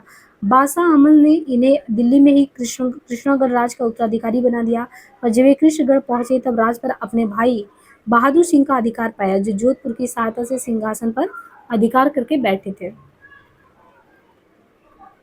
ये ब्रज की ओर लौट आए और मराठों से सहायता लेकर इन्होंने अपने राज पर अधिकार कर गृह कला से इन्हें कुछ ऐसी विरक्ति हो गई, ये सब छोड़कर वृंदावन आए और वहां विरक्त भाव के साथ रहने लगे।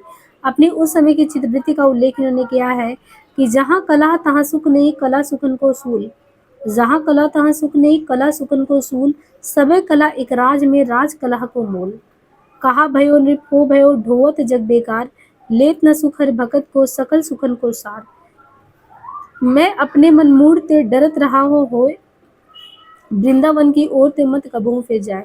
वृंदावन पहुंचने पर वहां के भक्तों ने बड़ा आदर किया। ये लिखते हैं कि पहले तो कृष्णगढ़ के राजा यह व्यवहारिक नाम सुनकर वे कुछ उदासीन रहे, पर जब उन्होंने मेरे नागरीदास, नागरी सब श्री राधा के लिए आता है, नाम को सुना, तब तो उन्होंने उठकर दोनों भुजाओं से मेरा आलिंगन कर लिया। सुन व्यवहारिक नाम को ठाड़े दुरी उदास, दौरी मिले भरी नैन, सुने नाम नागरीदास। तो नागरीदास श्री राधा के नाम से संबंधित है। वृंदावन में उक्त समय बल्लभाचार्य जी की कहते हैं कि गद्दी की 5वीं पीढ़ी थी, और वृंदावन में इन्हें इतना प्रेम था कि एक बार वृंदावन के उस पार जा पहुंचे। रात को जब यमुना के किनारे लौटकर आए तो वहां कोई नाव बेड़ा नहीं था। वृंदावन का वियोग इन्हें इतना असह्य हो गया कि यमुना में कूद पड़े और तैरकर वृंदावन आए। इस घटना को उल्लेख इन्होंने ऐसे किया है, देखो श्री वृंदा विपिन पार, नहीं नाव नहीं कुछ और दाव, रहे बार लगन की लगे लाज, या चित्त मही करके विचार। वृंदावन में इनके साथ इनकी उपपत्नी थी बड़ी ठणी जी रहती थी। तो इनकी बड़ी ठणी पत्नी भी इनके साथ रहती थी, जो कविता भी करती थी बड़ी ठणी। ये भक्त कवियों में बहुत ही प्रचुर कृति छोड़ गए। इनका कविता काल 1780 से 1819 रहा है। पहला ग्रंथ इनका है मनोरथ मंजरी।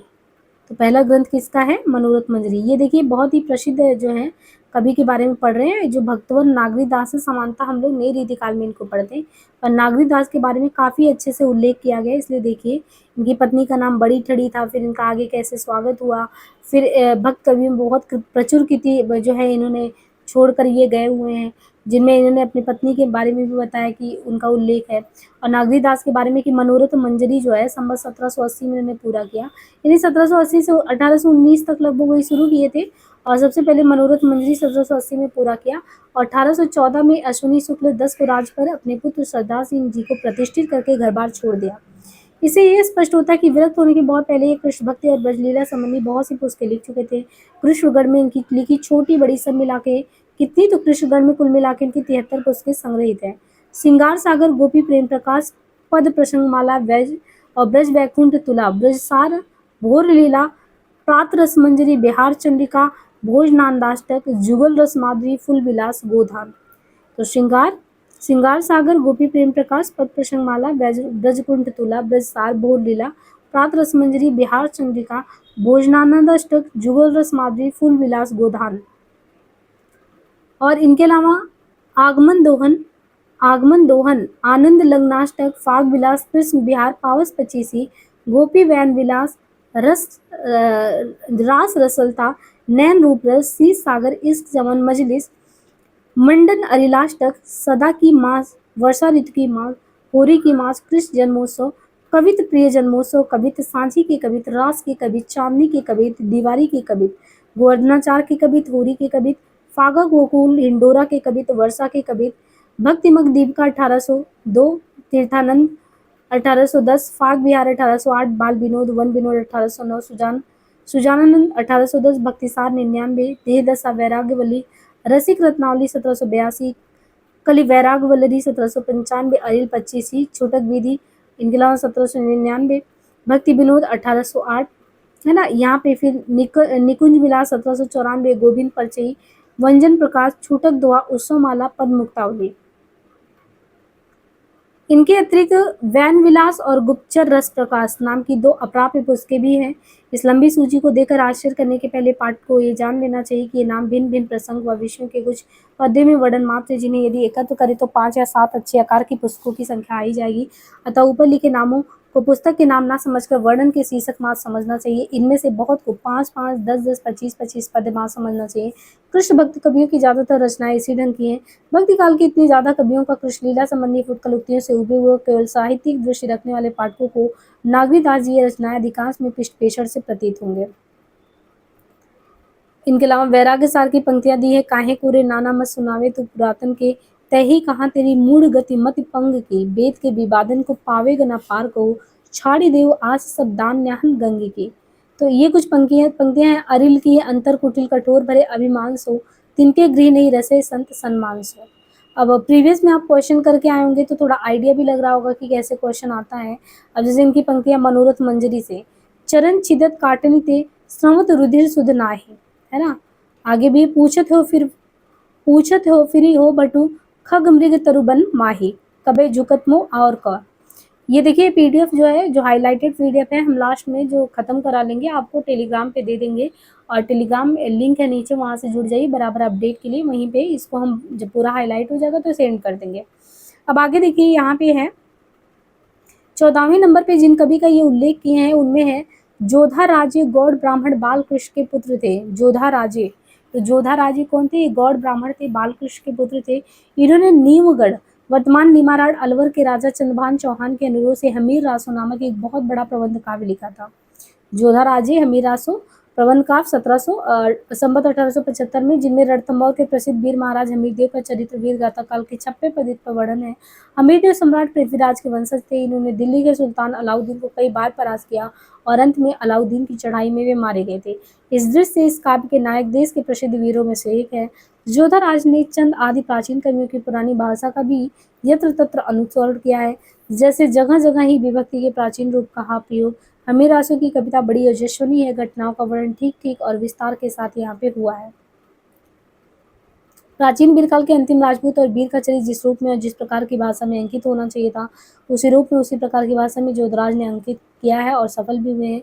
कब हट करे अलाउदी, कब हट करे अलाउदी रणथंभौर गढ़ाई, कबे शेख सरने रहे बहुरे महिमा साई, सूर सोच मन में करो पदवी लहो न फेरी, जो हट छोड़े राव तुम उतना लज्यो अजमेरी। इस तरीके से पंक्तियां हैं यहाँ पे।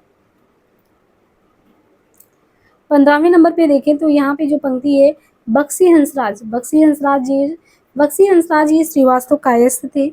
बक्सी हंसराज ई श्रीवास्तव कायस्थ, इनका जन्म 1799 में पन्ना में हुआ था। इनके पूर्वज बक्सी हरिकृष्ण जी पन्ना राय जी के मंत्री थे। हंसराज जी पन्ना नरेश श्री अमान सिंह जी के दरबारियों में से थे। ब्रज की ब्यास गद्दी के विजय सखी नामक महात्मा के शिष्य थे। इनका सांप्रदायिक नाम प्रेम सखी रखा गया।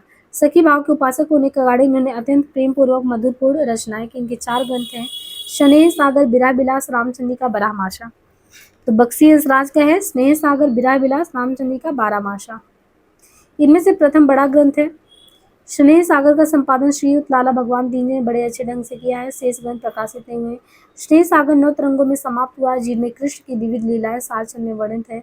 भाषा बहुत ही मधुर सरस और चलती है। भाषा का ऐसा स्निग्ध सरल प्रभाव बहुत ही कम देखने को मिलता है। कृत्रिमता का लेस नहीं, अनुप्रास बहुत ही संयत मात्रा में स्वाभाविक है। माधुर प्रधानता संस्कृत पदावली का नहीं है, भाषा की सरल सुपौल पदावली का है।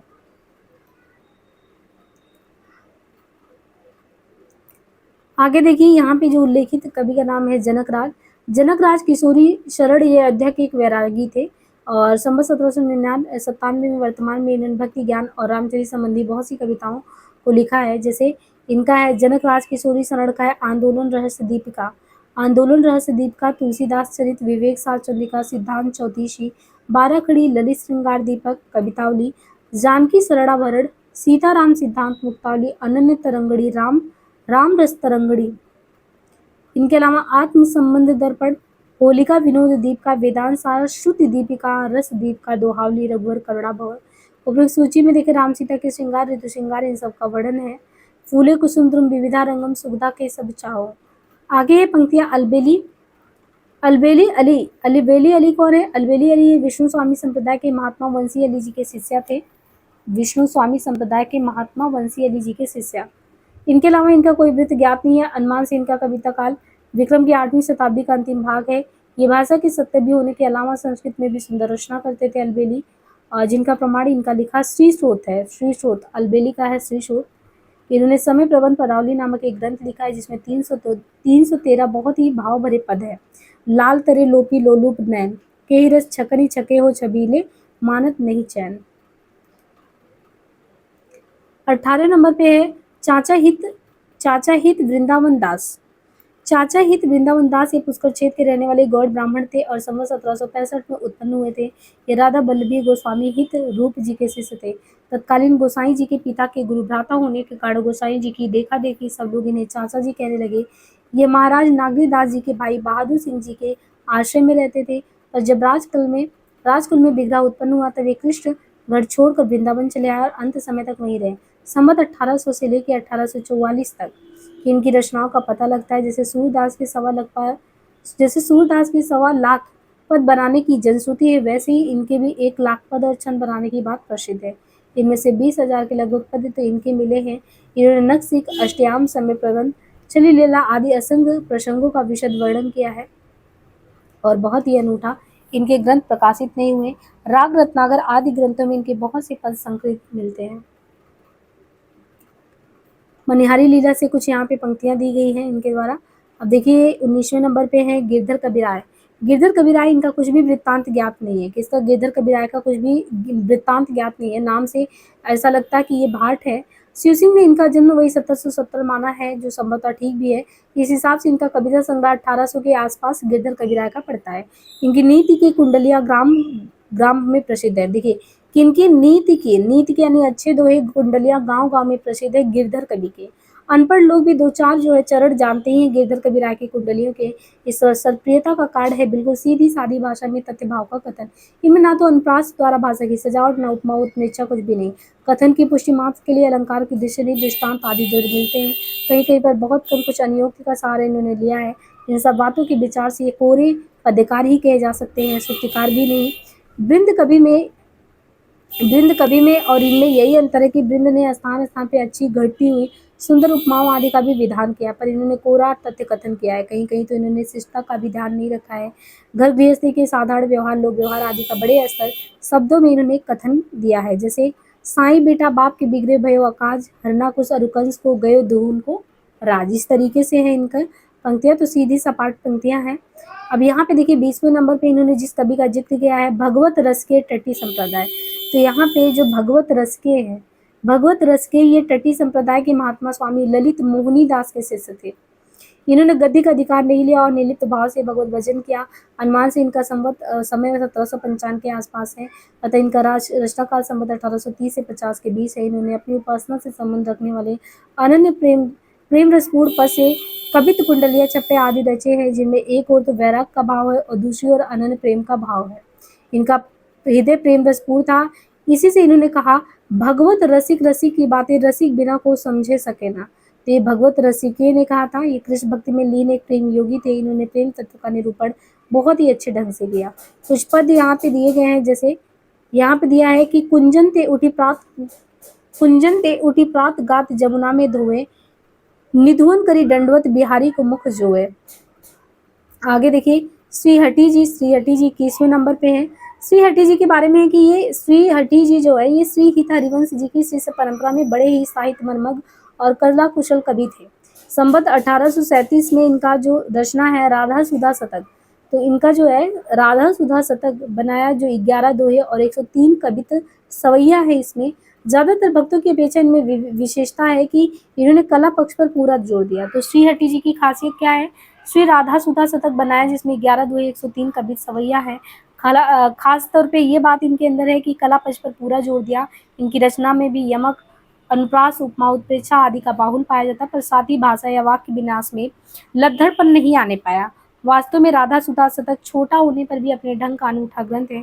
भारतेंदु हरिश्चंद्र को यह ग्रंथ इतना प्रिय था, उससे कुछ अवतरण नीचे लिया है। श्री हटी जी की राधा सुधा शतक से इन्होंने लिया है, कलप लता के किद्यो पल्लो नवीन दो, हरन मंजुता के कंज ताके वनिता के, पावन पतित गुण गावे मुनि ताके छवि, छले सविता के जनता के गुर ताके हो।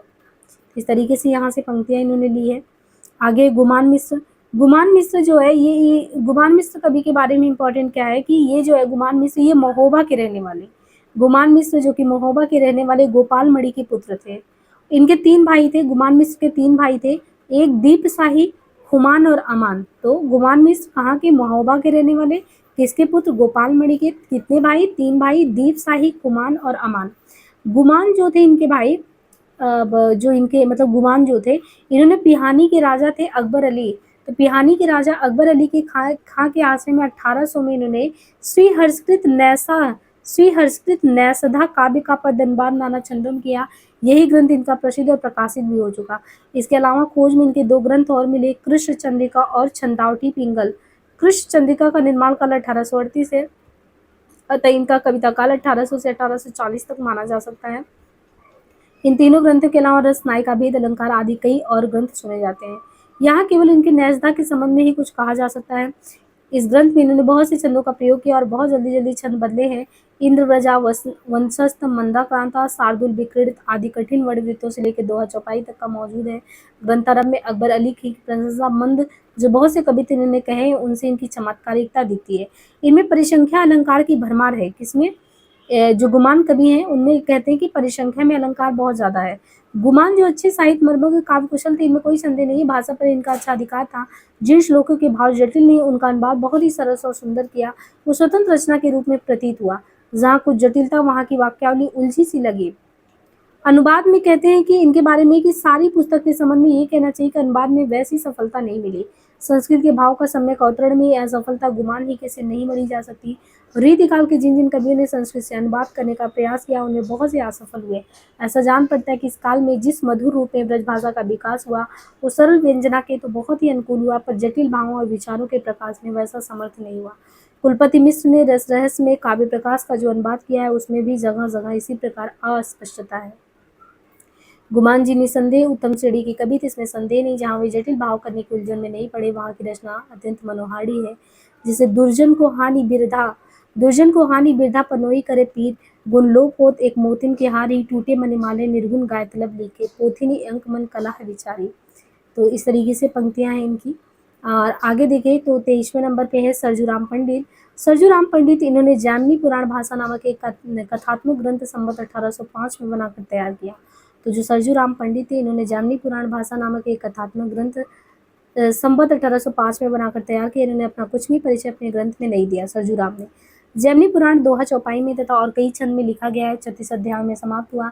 इसमें बहुत सी कथाएं आई, जैसे युधिष्ठिर का राजसूय, संक्षिप्त रामायण, सीता त्याग, मयूर ध्वज, ये सभी। चौपाइयों का ढंग रामचरितमानस के जैसा ही है। यहाँ पे गुरपद पंकज पवन रेणु, गुरपद रज अज अरिहर धाम, तब लागी जग जड़ जीव जीव बोलाना, श्री गुरु पंकज पाँव पशाऊं। इसके बाद देखिए इन्होंने उल्लेख किया 24वें नंबर पे भगवंत राय। भगवंत राय ये कौन थे? खींची ये असोथर जिला फतेहपुर के बड़े गुणग्राही राजा थे भगवंत, जिनके यहाँ बराबर अच्छे कवि का सत्कार होता था। शिव सिंह सरोज में लिखा है कि इन्होंने सातों कांड रामायण बड़े सुंदर कवित्व में बनाई है। मतलब भगवंत राय के बारे में बताया गया है कि शिव सिंह में ये लिखा है ना कि सातों कांड जो है क्रम से आप पढ़ते हैं रामायण के बड़े कांडों को, तो सुंदर कवित्व में भगवंत ने बनाया है। ये रामायण तो इनकी नहीं है, पर हनुमान जी की प्रशंसा के जो 50 कवित्व इनके जरूर पाए जाते हैं, जो संभव है रामायण के ही अंश है। खोज में इनकी हनुमत पचीसी मिली है। इसमें निर्माण काल 1817 दिया है। इनकी बहुत बड़ी ही उत्साहपूर्ण और ओजस्वी ये रचना है। एक कवित्व इनका देखिए, विदित विशाल ढाल भलु कपि जाल की है, ओट सुरपाल की है तेज की तुमार की, जाही सु चपैटी की गिराए गिरी गड़जा सो, कठिन कपाट तोरे लंकन सो मार की, भने भगवान जासो लगी लगी भेंट प्रभु। ये पंक्ति है। कवि सूदन के बारे में दिया। सूदन जो कि मथुरा के रहने वाले माथुर चौबे थे, है ना। इनके पिता का नाम क्या था? सूदन के पिता का नाम क्या था? सूदन के पिता का नाम बसंत था, मथुरा के रहने वाले थे। सूदन जो थे ये भरतपुर के महाराजा थे बदन सिंह। तो सूदन बदन सिंह के पुत्र थे। वो भी बदन सिंह क्या नहीं, महाराजा बदन जो थे उनके भी पुत्र थे सुजान। तो सुजान चरित इन्होंने क्यों लिखा, ये भी पता चलेगा कि मथुरा के माथुर चौबे, पिता का नाम इनके बसंत, ये रहते किसके यहाँ थे? तो सूदन भरतपुर के महाराज बदन, और बदन के पुत्र का नाम है सुजान, और सुजान सिंह उपनाम सूरजमल के यहाँ रहते थे। उन्हीं के पराक्रमपुर चरित्र का वर्णन इन्होंने सुजान चरित में किया, जिसका क्वेश्चन पूछा जाता है। और ये सुजान चरित सूदन का जो है प्रबंध काव्य है। मुगल साम्राज्य के गिरे दिनों में भरतपुर के जो जाट राजाओं का कितना प्रभाव बढ़ा था, ये इतिहास में प्रसिद्ध है। इन्होंने शाही महल और खजानों को कई बार लूटा था। तो पानीपत की अंतिम लड़ाई के संबंध में इतिहासज्ञों की धारणा है कि यदि पेशवा की सेना का संचालन भरतपुर के अनुभवी महाराज के कथनानुसार हुआ होता और ये रूट कर न लौटे आए होते, तो मराठों की कभी हार ना होती थी। इतना बड़ा वो लगता है कि पानीपत की जो अंतिम लड़ाई के संबंध में इतिहासज्ञों की क्या धारणा है कि यदि पेशवा की सेना का संचालन भरतपुर के जो अनुभवी महाराज हैं उनके कहने के अनुसार हुआ होता, तो ये रूट कर नहीं लौट के आए होते, तो मराठों की कभी हार भी नहीं होती। इतने ही से भरतपुर वालों के आतंक और प्रभाव का अनुमान आपको हो सकता है। अतः सूदन को एक सच्चा वीर चरित्र नायक मिल गया। और फिर इन्होंने सुजान चरित बहुत बड़ा ग्रंथ लिख डाला। संवत 1802 से लेकर 10 तक की घटना का वर्णन है। इसी समाप्ति 1810 के 10-15 वर्ष पीछे मानी जा सकती है। इस हिसाब से इनका कविता काल संवत 1820 के आसपास माना जा सकता है। सूरजमल की वीरता की जो घटनाएं कवि ने वर्णित की है वो कपोल कल्पित नहीं, ऐतिहासिक है। जैसे अहमद शाह बादशाह के सेनापति असद खां के फतह अली पर चढ़ाई करने पर सूरजमल का फतह अली के पक्ष में आकर असद खां का सत्यानाश करना, मेवाड़ माड़ोर आदि जीतना, संवत 1804 में जयपुर की ओर होकर मराठों को हटाना, 1805 में बादशाही सेनापति सलामत खां बख्शी को परास्त करना, 1806 में शाही वजीर सफदरजंग मंसूर की सेना में मिलकर बंगस पठानों पर चढ़ाई करना, ये बहुत चीज़ें प्रसिद्ध हैं। इस काव्य की रचना के संबंध में सबसे पहली बात जिस पर ध्यान देना चाहिए, वर्णनों की अत्यधिक विस्तार और प्रचुरता है। वस्तुओं की गिनती गिनाने की प्रणाली का इस कवि ने बहुत अधिक अवलंबन किया है, जिससे पाठकों को बहुत से स्तरों पर अरुचि भी हुई है। कई घोड़ों की जातियों के नाम गिनते चले गए, तो कई अस्त्रों के। इस कवि को साहित्यिक मर्यादा का ध्यान बहुत ही कम था। देखिए कितनी बड़ी बात कही है इन्होंने। सुजान के बारे में इन्होंने कहा कि जो ये इन्होंने लिखा है गुमान सुजान, हाँ इनका नाम क्या था, सुजान चरित इन्होंने लिखा है, पर इनका नाम था सूदन। तो कवि सूदन के बारे में शुक्ल जी ने कहा कि जो है इतना भरमार दे दिए कि इनको साहित्यिक जो है कवि की साहित्यिक जो मर्यादा होती है उसका ध्यान भी नहीं रहा। भिन्न भिन्न भाषा बोलियों को लेकर कहीं कहीं खिलवाड़ कर दिए हैं। ऐसे चरित्र को लेकर जो गंभीर काव्य में होना चाहिए तो वो इनमें पाया ही नहीं गया। पद में व्यक्ति और वस्तुओं के नाम भरने की निपुणता इस कवि की एक विशेषता समझिए। ग्रंथारंभ में 100 ग्रंथ की शुरुआत में 175 कवि के नाम गिना दिए। सूदन में युद्ध उत्साह भाषण चित्त की उमंग आदि वर्णन करने की पूरी प्रतिभा थी, पर उक्त त्रुटियों यानी ये जो दोष गिनाए हैं शुक्ल जी ने, बड़े बारीकी से अध्ययन करते हैं तो फिर ये जो गिनाए हैं कि इतना ज़्यादा दोष है, इसके बाद तो प्रशंसा भी किया है। तो प्रगल्भता और प्रचुरता का प्रदर्शन सीमा का अतिक्रमण कर जाने के कारण जगह जगह खटकता है। भाषा के साथ तो इन्होंने खूब मनमानी की है, पंजाबी खड़ी बोली सबका पुट मिलता है, न जाने कितने गढ़न तोड़ मरोड़ कर दिए, तो ये सारी चीज़ें। छंद बहुत से प्रयोग किए हैं, जैसे यहाँ पे कुछ दिए हैं, जैसे पंक्ति है कि बखत विलन तेरी दुदुम्बी दुखारन सो, है ना, धुंध दुबी जात देश देश सुख जाई के दिन दिन दोनों महिमा मंडल प्रताप हो। इस तरीके से इन्होंने यहाँ इनकी पंक्तियाँ दे दी कि इस तरीके से इन्होंने भर भर के प्रयोग किया है। तो यहाँ पे आप देख सकते हैं। इसके बाद 26वें नंबर पे इन्होंने हर नारायण इन्होंने माधवानंद कामकल्ला और बैताल पचीसी नामक दो कथात्मक काव्य लिखे। तो बैताल पचीसी और माधवानंद कामकल्ला हर नारायण काव्य लिखा इन्होंने। माधवानंद कामकल्ला का रचना काल 1812। इनकी कविता अनुप्रास आदि से अलंकृत है। एक कविता देखिए, सो ही मुंड चंद्र सो त्रिपुण सो विराजे भाल, तुंड राजे रतन उद्दंड के मिलानते। इसके बाद ब्रजवासी दास, इनकी भी रचना बहुत पूछी जाती है। वृंदावन के रहने वाले थे कौन? तो वृंदावन के रहने वाले थे ब्रजवासी दास। बल्लभ संप्रदाय को मानने वाले थे, फॉलो करने वाले थे, और इन्होंने संवत 1827 में ब्रजविलास लिखा। ब्रजविलास जो कि एक प्रबंध काव्य है, तुलसीदास के अनुकरण पर दोहा चौपाई में, ये तुलसीदास के अनुकरण पे दोहा चौपाई में लिखा। इनके अलावा इन्होंने प्रबोध चंद्रोदय नाटक का अनुवाद भी किया विविध छंद में, पर इनको सबसे प्रसिद्धि ग्रंथ ब्रजविलास से ही मिली, जिसका प्रचार साधारण श्रेणी के पाठकों में। इस ग्रंथ में कथा भी सूर सागर क्रम से ली गई और बहुत से स्थलों पर सूर के शब्द और भाव भी चौपाइयों में रख दिए गए। इस बात को ग्रंथकार ने स्वीकार भी किया है। आगे कहते हैं कि या में कछुक बुद्धि नहीं मोरी, या में कछुक बुद्धि नहीं मोरी, उक्त युक्त सब सुरही केरी। इन्होंने तुलसी का छंद क्रम ही लिया। भाषा शुद्ध ब्रज भाषा, इसमें कहीं अवधि या वैश्वाड़ी का नाम तक नहीं है, जिनकी भाषा की पहचान तक नहीं, जो बीर रस वर्णन और पाटी के अनुसार किसी पद्य में पढ़ों का द्वितीय देखिए, उसे प्राकृत भाषा कहते हैं। ब्रज विलास में कृष्ण की भिन्न भिन्न लीलाओं का जन्म से लेकर मथुरा गमन तक का वर्णन है। भाषा सीधी सपाट, ये सब होने पर भी वो बात नहीं है जिसके बल से गोस्वामी के रामचरितमानस का इतना देशव्यापी प्रचार हुआ। जीवन की परिस्थितियों को अनेक रूप में इन्होंने सबके सामने रखा है। नीचे कुछ पद हैं, जैसे कहती जसोदा कौन विधि समझाऊं अब कान्हा, भूल दिखाओ चंद में तही कहत हरि खान, यह देत नित माखन मोको छिन छिन देत तात सोतो को, जो तुम श्याम चंद को ख्याओ बहुरो फिर माखन कहाँ प्याओ। इस तरीके से इनकी पंक्तियां हैं। यहाँ पे गोकुलनाथ के बारे में उल्लेख किया है। इसके बाद गोकुलनाथ, गोपीनाथ और मणिदेव। गोकुलनाथ, गोपीनाथ और मणिदेव, इन तीनों महानुभावों ने मिलकर हिंदी साहित्य में बड़ा भारी काम किया है। किसने किसने? गोकुल, गोपी, मणि। इन्होंने समग्र जो महाभारत है, पूरा महाभारत और हरिवंश जो महाभारत का ही परिशिष्ट माना जाता है, उसका अनुवाद बहुत ही मनोहर ढंग से विविध छंद में किया, कवित्व के साथ। कथा प्रबंध का इतना बड़ा काव्य हिंदी साहित्य में और कोई नहीं है। यानी गोकुल, गोपी, मणि तीनों लोग मिलकर महाभारत और हरिवंश का जो बहुत बड़ा काम इन्होंने किया, विविध छंद में कवित्व के साथ उसका जो है वो सबके सामने रखा है। और कहते हैं कि कथा प्रबंध का इतना बड़ा काव्य हिंदी साहित्य में दूसरा नहीं है। लगभग 2000 पृष्ठों में समाप्त हुआ। इतना बड़ा ग्रंथ होने पर भी ना तो इसमें कहीं शिथिलता, न रोचकता, न काव्य गुण में कमी। छंदों का विधान इन्होंने ठीक उस रीति से किया जिस रीति से इतने बड़े ग्रंथ में होना चाहिए। जो छंद उठाया उसको कुछ दूर तक निर्वाह किया। केसों की तरह नहीं, छंदों का तमाशा नहीं दिखाया। देखिए किसकी बेइज्जती कब करनी है, बढ़िया से करते हैं। केशव दास की तरह छंदों का तमाशा नहीं दिखाया। छंदों का चुनाव भी बहुत उत्तम किया। रूपमाला, घनाक्षरी, सवैया आदि मधुर छंद रखे। बीच बीच में दोहे और चौपाई भी रखा। भाषा पाठ सुव्यवस्थित, अनुप्रास का ज्यादा आग्रह न होने पर भी आवश्यक विधान रखा। रचना सब प्रकार से साहित्यिक और मनोहर है और लेखकों की काव्य कुशलता का परिचय देती है। बड़े खुश हुए हमको लगता है गोकुलदास गोपीनाथ मणिदेव से इनकी रचना पढ़ के ये बहुत ही अंदर से अभिभूत हो गए। ऐसा कोई दोष नहीं निकाल रहे हैं। अनबानता इनका आरंभ वो 1830 में हो चुका था। 84 तक जो है, कितना समय लगा, 30 से शुरू हुआ, 84 में। इनकी रचना काशी नरेश जो महाराजा उदित नारायण सिंह उनकी आज्ञा से हुई थी, जिसके लिए इन्होंने लाखों रुपए खर्च किए। इस बड़े भारी साहित्यिक यज्ञ के अनुष्ठान के लिए हिंदी प्रेमी उक्त महाराज के सदा कृतज्ञ रहेंगे। गोकुल और गोपीनाथ कवि रघुनाथ बंदीजन के पुत्र थे। यानी गोकुल और गोपी जो थे, ये प्रसिद्ध कवि जो रघुनाथ, तो गोकुल गोपीनाथ प्रसिद्ध कवि रघुनाथ बंदीजन जो थे, इनके पुत्र थे। और पौत्र मणिदेव जो थे, ये बंदीजन भरतपुर राज के जहानपुर नामक गांव के रहने वाले थे और बीमाता के दुर्व्यवहार से रुष्ट होकर ये काशी आ गए थे। काशी में ही वो गोकुलनाथ जी के यहाँ ही रहते थे। कौन? मणिदेव। और स्थानों पर भी उनका बहुत मान था। तो जीवन के अंतिम दिनों में कभी विक्षिप्त भी हो जाया करते। इनका परलोक 1920 में हुआ। गोकुल ने इस महाभारत के अलावा गोकुलनाथ ने और कई रचना लिखी है। चेत चंद्रिका, तो गोकुलनाथ का है चेत चंद्रिका, गोविंद सुखद विहार, चेत चंद्रिका, गोविंद सुखद विहार, राधा कृष्ण विलास संवत 1858, और राधा नक्सिक, नाम रत्नमाला कोश, नाम रत्नमाला कई बार पूछा जाता है इनका, सीताराम गुडाड़ो, अमरकोश भाषा, कवि मुखमंडल, तो इतनी रचनाएं अन्य हैं। चेत चंद्रिका जो इनका गोकुल का है वो अलंकार का ग्रंथ है जिसमें काशीराज की वंशावली भी दी गई है। और राधा कृष्ण विलास जो है ये रस संबंधी ग्रंथ है और जगत विनोद के बराबर है।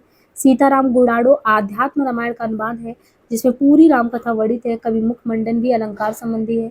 गोकुलनाथ का कविताकाल संबत 1840 से 70 तक माना जाता है। ग्रंथों की सूची से स्पष्ट होता है कि ये कितने निपुण थे। रीति और प्रबंध दोनों प्रचुर मात्रा में लिखा इन्होंने, बहुत परिमाण में, और इतने प्रकार की रचना वही कर सकता है जो पूर्ण साहित्य मर्मज्ञ काव्य कला में सिद्धहस्त व्यक्ति हो। अतः महाभारत के तीनों अनुवादकों में तो ये श्रेष्ठ है ही। कौन? गोकुलनाथ। साहित्य के क्षेत्र में भी अद्भुत स्थान है इनका। रीति ग्रंथ रचना और प्रबंध रचना दोनों में समान रूप से कुशल, और दूसरा कोई रीति काल के भीतर नहीं हुआ जो रीति ग्रंथ रचना और रीति प्रबंध में हो, तो गोकुलनाथ के बारे में है। और महाभारत के जिस अंश का अनुवाद जिसने जिसने किया उस अंश में उसका नाम दिया हुआ है। तीनों कवियों का उल्लेख भी किया है, जैसे गोकुलनाथ का। गोकुलनाथ जैसे इन्होंने किया, सखिन के श्रुति में उकुत कल कोकिलकी, गुरजन होपे पुण्य लाज के कथान की, गोकुल अरुण चरनाबुंज पे गुंज गुंज गुंज गुंज। इस तरीके से पंक्ति है। फिर राधा कृष्ण विलास में देखें वही, तो दुर्ग अतहि महत रक्षित भटन सुचहु ओर, तई घेरो शाल भूपति सैन लो अति घोर। इस तरीके से पंक्तियां हैं। इसके बाद महाभारत गोपीनाथ का अगर देखें तो गोपीनाथ का, सर्व दिश में फिरत विषम को सूरत मान मान, लाखे सबको उतार भूप अलात चक्र सवार, सर्वधर सब रथिन सो ते ही समय नृप सब ओर, एक भीषम साहस सम रंजूर हो तो जोर। फिर मणिदेव की यहाँ पे पंक्ति है। इसका 29 नंबर पे बोधा। बोधा ये राजापुर जिला बांदा के रहने वाले सरयू प्रांत सरयू पानी ब्राह्मण थे। पन्ना के दरबार में इनके संबंधियों की अच्छी प्रतिष्ठा थी। उसी संबंध से बाल्यकाल में ही पन्ना चले गए। इनका नाम बुद्धिसेन था, पर महाराज इन्हें प्यार से बोध कहते थे, बोधा कहते थे प्यार से कहने लगे, और उनका नाम प्रसिद्ध हो गया। भाषा काव्य के अलावा इन्हें संस्कृत और फारसी का वही अच्छा बोध था। सुसिन सरोज में इनका जन्म 1804 में बताया गया। कविता काल 1830 से 60 तक माना जा सकता है। बोधा एक बड़े रसिक जो थे। कहते हैं कि पन्ना के दरबार में सुभान नाम की एक वेश्या थी जिन पर इनका प्रेम हो गया, यानी सुभान नाम से। और इस पर रुष्ट होकर महाराज ने इन्हें 6 महीने के लिए देश निकाले का दंड दे दिया। सुभान के वियोग में 6 महीने इन्होंने बड़ी कष्ट से बिताया, और उसी बीच में विरह वारिश नामक की पुस्तक लिखकर तैयार। 6 महीने पीछे जब वे फिर दरबार में आए तब अपने विरह वारिश के कुछ कविता सुनाए। महाराज ने प्रसन्न होकर उनसे कुछ मांगने को कहा। इन्होंने कहा सुभान अल्लाह। महाराज ने प्रसन्न होकर सुभान को इन्हें दे दिया और इनकी मुराद पूरी हुई। मीरा वारिस के अलावा इश्कनामा भी इनकी प्रसिद्ध पुस्तक है। इनके बहुत से फुटकल कवि सवैये इधर उधर पाए जाते हैं। बोधा एक रस उन्मत्त कवि थे। इससे इन्होंने कोई रीति ग्रंथ न लिखकर अपनी मौज के अनुसार फुटकल पद्यों की रचना की। ये अपने समय के एक प्रसिद्ध कवि थे। प्रेम मार्ग के निरूपण में इन्होंने बहुत से पद कहे हैं। प्रेम की पीर की वेदना भी इन्होंने बड़े मर्म स्पर्शनीय युक्ति से की है। यत्र तत्र व्याकरण दोष रहने पर भी इनकी भाषा चलती और मुहावरेदार होती है। उसे प्रेम की उमंग छलक पड़ती है। इनके स्वभाव में फक्कड़पन भी कम नहीं थे। नेजे कटारी और कुर्बान वाली बाजारू ढंग की रचना भी इन्होंने कहीं कहीं की है।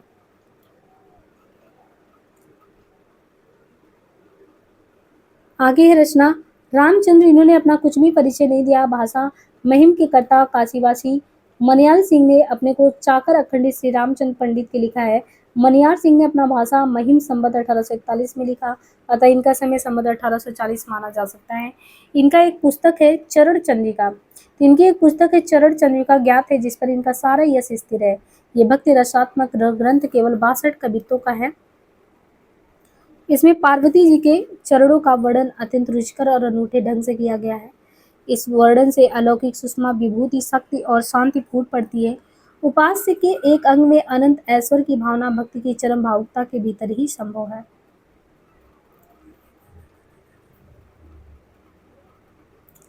आगे देखिए 31 नंबर पे जिस कवि का उल्लेख है मंचित ए मऊ बुंदेलखंड के रहने वाले ब्राह्मण थे और संवत 1836 में थे। इन्होंने कृष्ण चरित संबंधी 2 पुस्तक लिखी। मंचित यानी सुरभि दान लीला और कृष्णायन। सुरभि दान लीला कृष्णायन। सुरभि दान लीला में बाल लीला, और बाल लीला के अलावा जो है इन्होंने यमलार्जुन पतन और दान लीला का विस्तृत वर्णन सार छंद में किया है।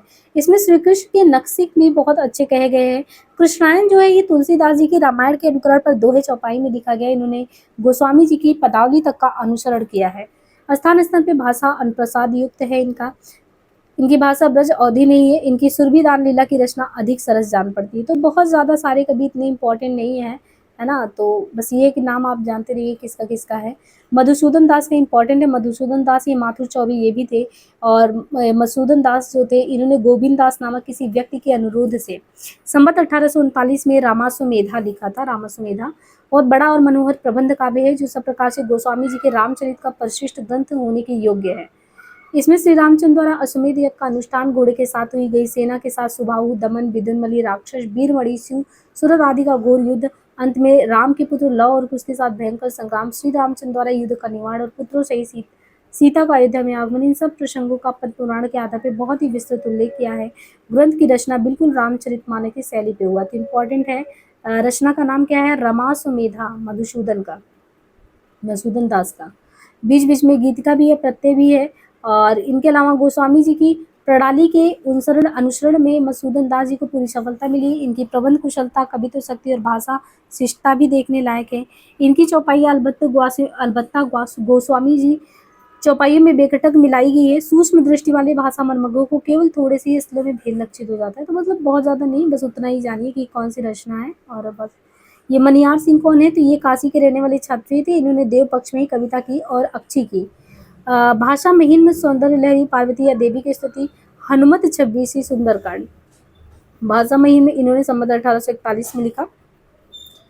संप्राशिष्ट और परिमार्जित भाषा इनका है। बाकी उदाहरण है, मेरी चित्त कहाँ दीनता में अति दूबरो है, अधर्म धूमरो न सुधि के समारे प्यो।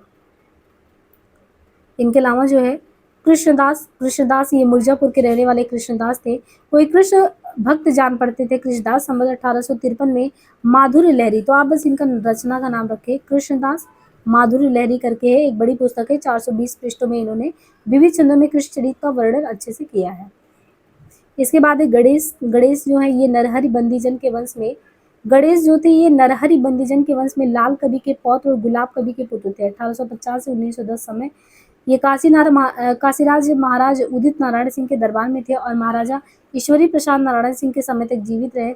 इन्होंने 3 ग्रंथ, तो गणेश का जो 3 ग्रंथ है वो है वाल्मीकि रामायण, श्लोकार्थ प्रकाश, बालकांड, समग्र किष्किंधा के 5 अध्याय और प्रद्युम्न विजय नाटक हनुमत 25। प्रद्युम्न विजय नाटक ये जो विजय नाटक है समग्र पदबद्ध और इनके प्रकार के छंदों में 7 अंकों में समाप्त हुआ। इसमें दैत्य के ब्रजनाभपुर नामक नगर में प्रद्युम्न के जाने प्रभावती से गंधर्व विवाह होने की कथा है ना। इनके अलावा आगे की रचनाओं में देखें तो सम्मन कौन है? तो सम्मन ये मल्लावा जिला हरदोई के रहने वाले ब्राह्मण थे। 1834 में उत्पन्न हुए। इनकी नीति के दोहे गिरधार की कुंडलियों के समान गांव तक में प्रसिद्ध। इनके कहने के ढंग में कुछ मार्मिकता है। दिनों के फेर आदि के संबंध में इनके मर्म स्पर्शी दोहे स्त्रियों के मुंह से बहुत सुने जाते हैं।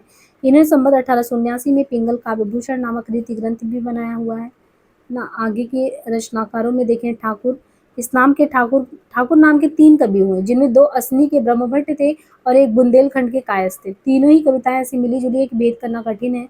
हाँ, जो बुंदेलखंडी ठाकुर की वे कविताएं पहचानी जा सकती जिसमें बुंदेलखंड कहा होते हैं, जैसे असनी वाले प्राचीन ठाकुर। ये रीतिकाल के आरंभ में 1700 के लगभग हुए थे। इनका कुछ भी वृत्त नहीं मिलता। असनी वाले प्राचीन ठाकुर का कुछ मिलता नहीं है। कविताई इधर उधर है थोड़ा बहुत। रीतिबद्ध रचना न करके अपने मन की उमंग के अनुसार समय समय पर कविता सवैया ये करते थे। जैसे यहाँ पे है सजी सोहू दुकुलन बिचू चट्टा सी अटान चढ़ी घट जोवती है। तो ऐसे बीच बीच में इन्होंने किया।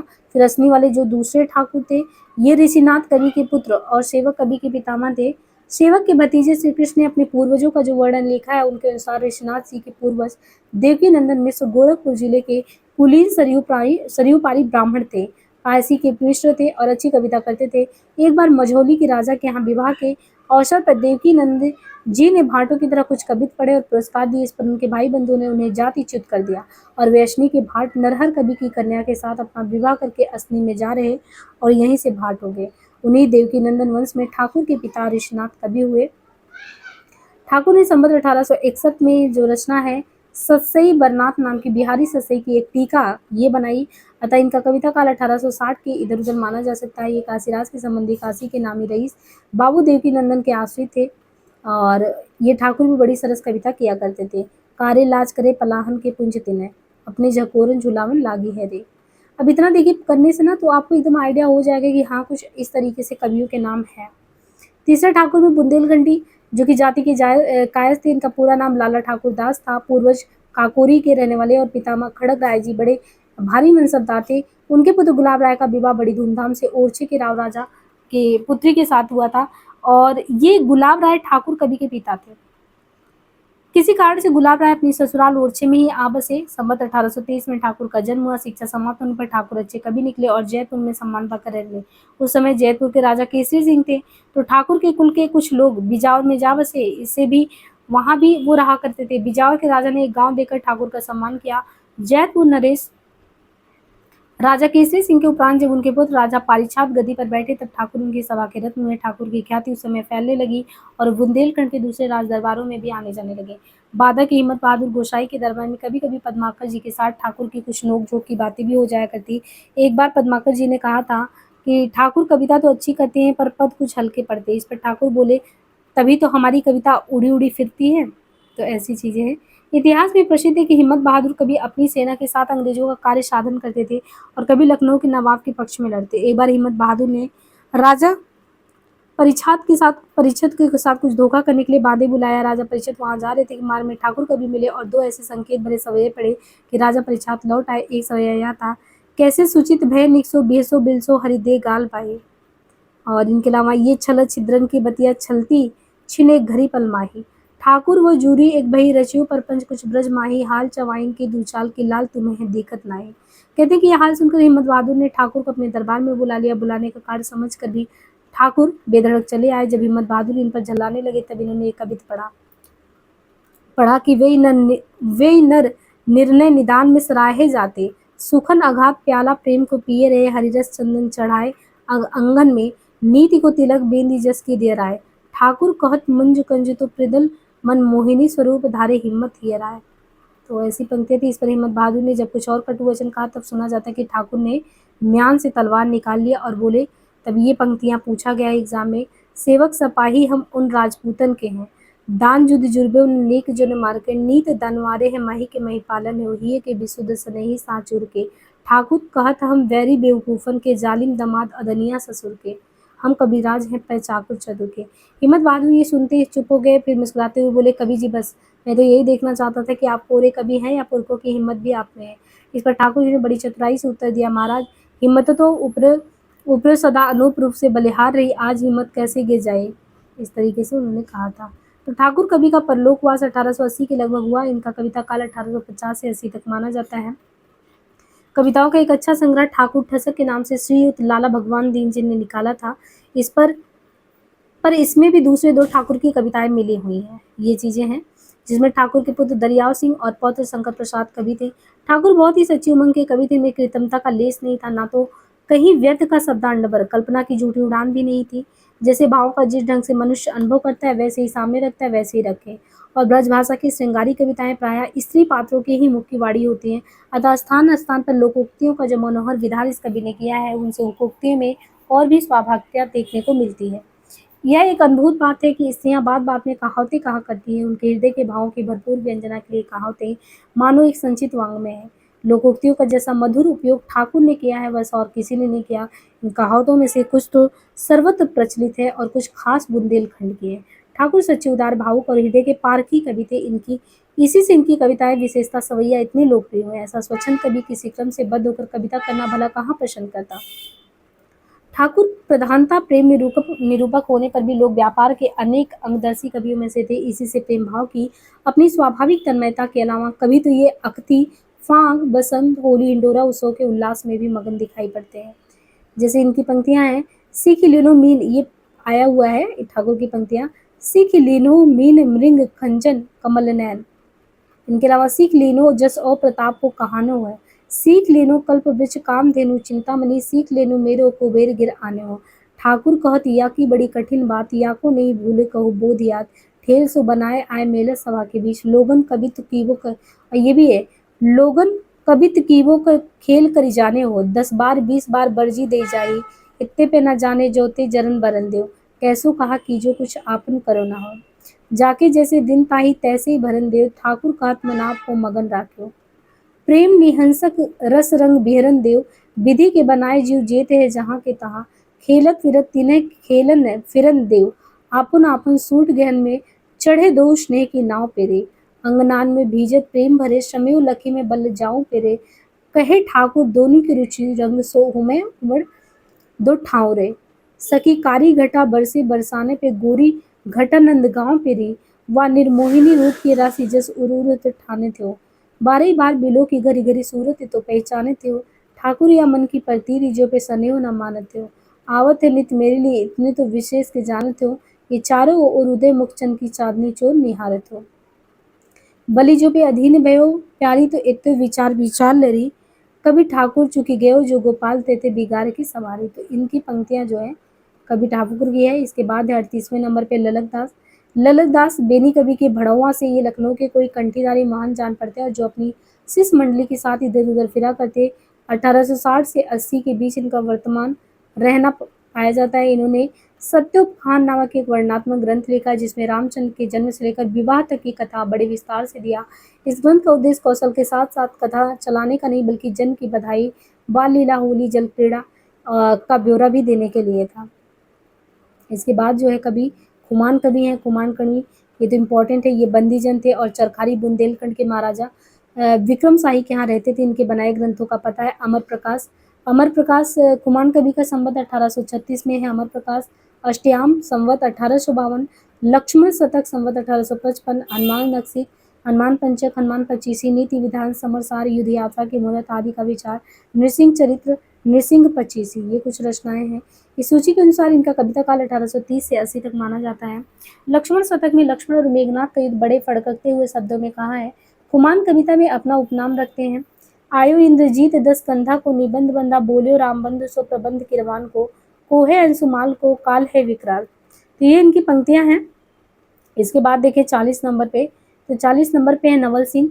नवल सिंह कायास थे, झांसी के रहने वाले थे और संथन नरेश राजा हिंदुपति की सेवा में रहते थे। इन्होंने बहुत सी ग्रंथों की रचना की जो भिन्न भिन्न विषयों पर और भिन्न भिन्न शैली के।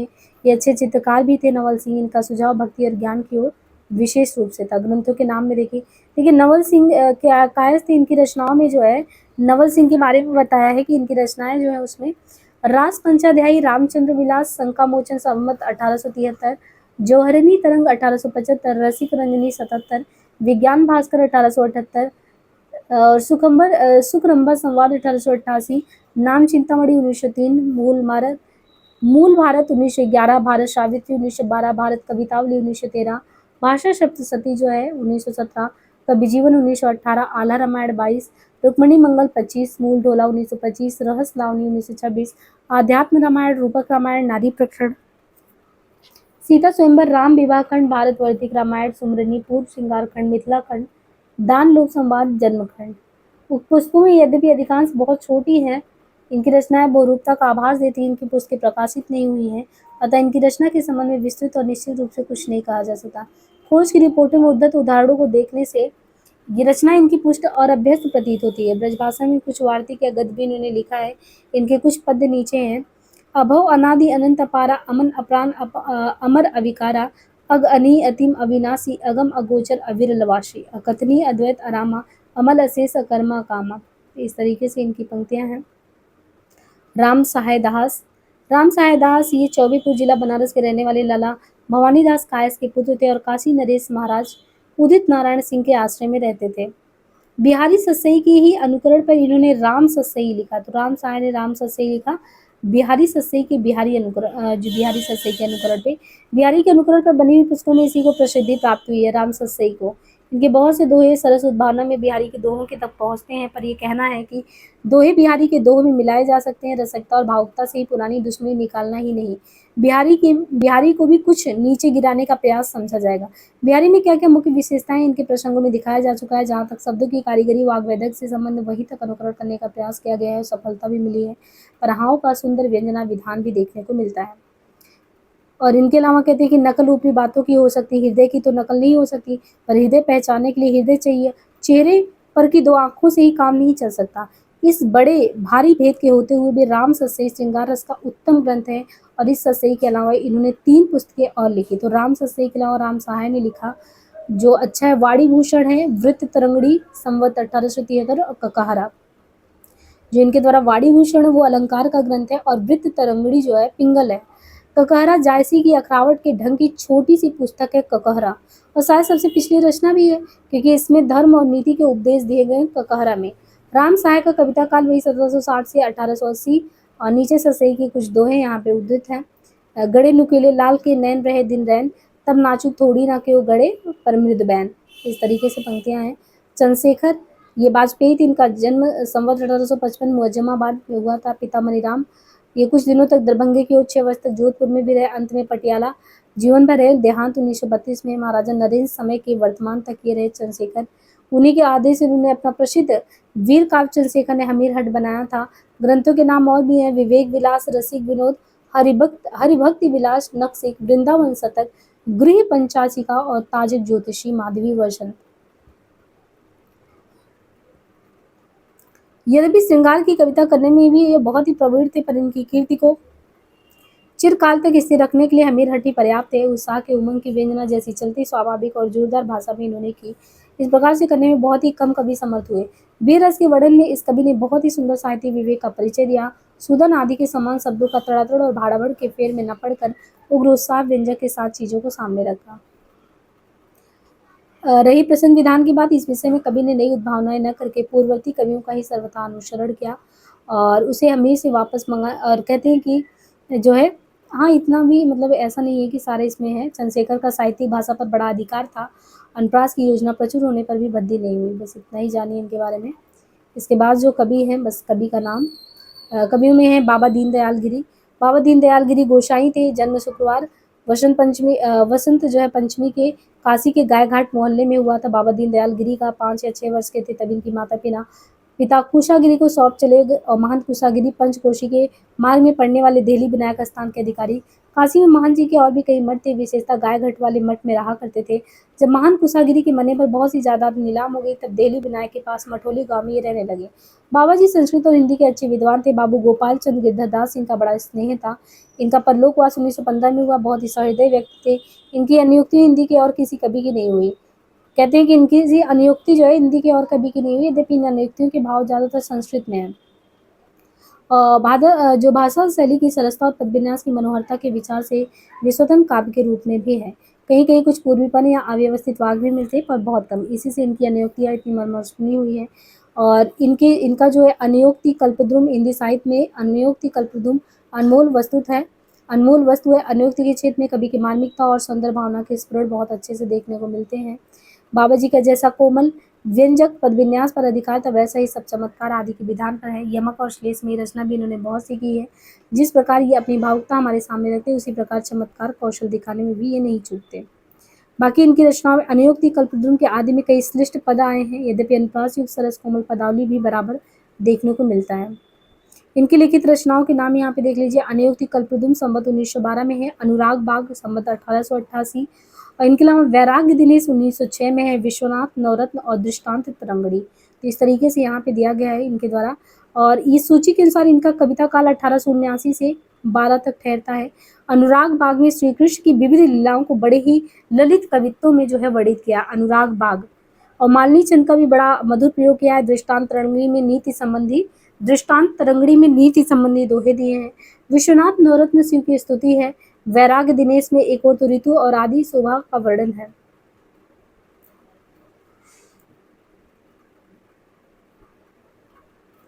आगे है पजनेश कवि।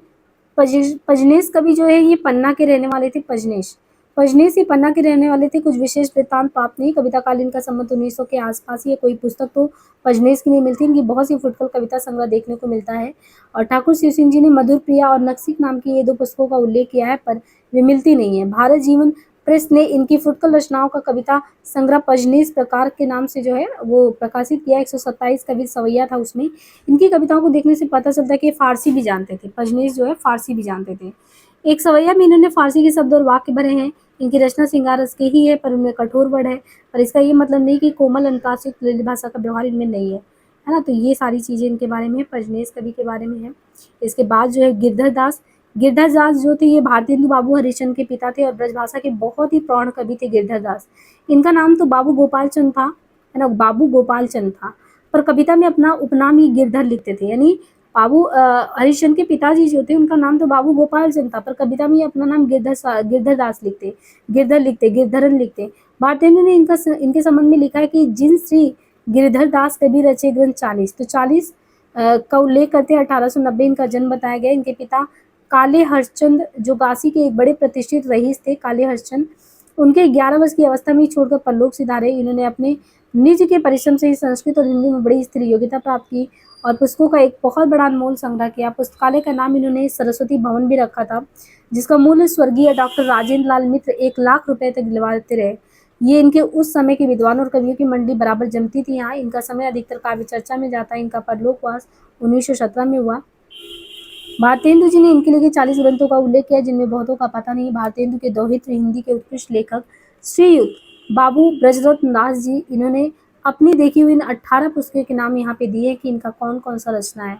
जैसे जरासंध, जरासंधवध महाकाव्य है, भारती भूषण अलंकार है, भाषा व्याकरण पिंगल संबंधी, रस रत्नाकर, ग्रीष्म वर्णन, मत्स्य कथामृत, मत्स्य कथामृत, वराह कथामृत, नृसिंह कथामृत, वामन कथामृत, परशुराम कथामृत, राम कथामृत, जहाँ जहाँ मृत लगा है, मत्स्य है, वराह है, नृसिंह है, वामन है, राम है, परशुराम है।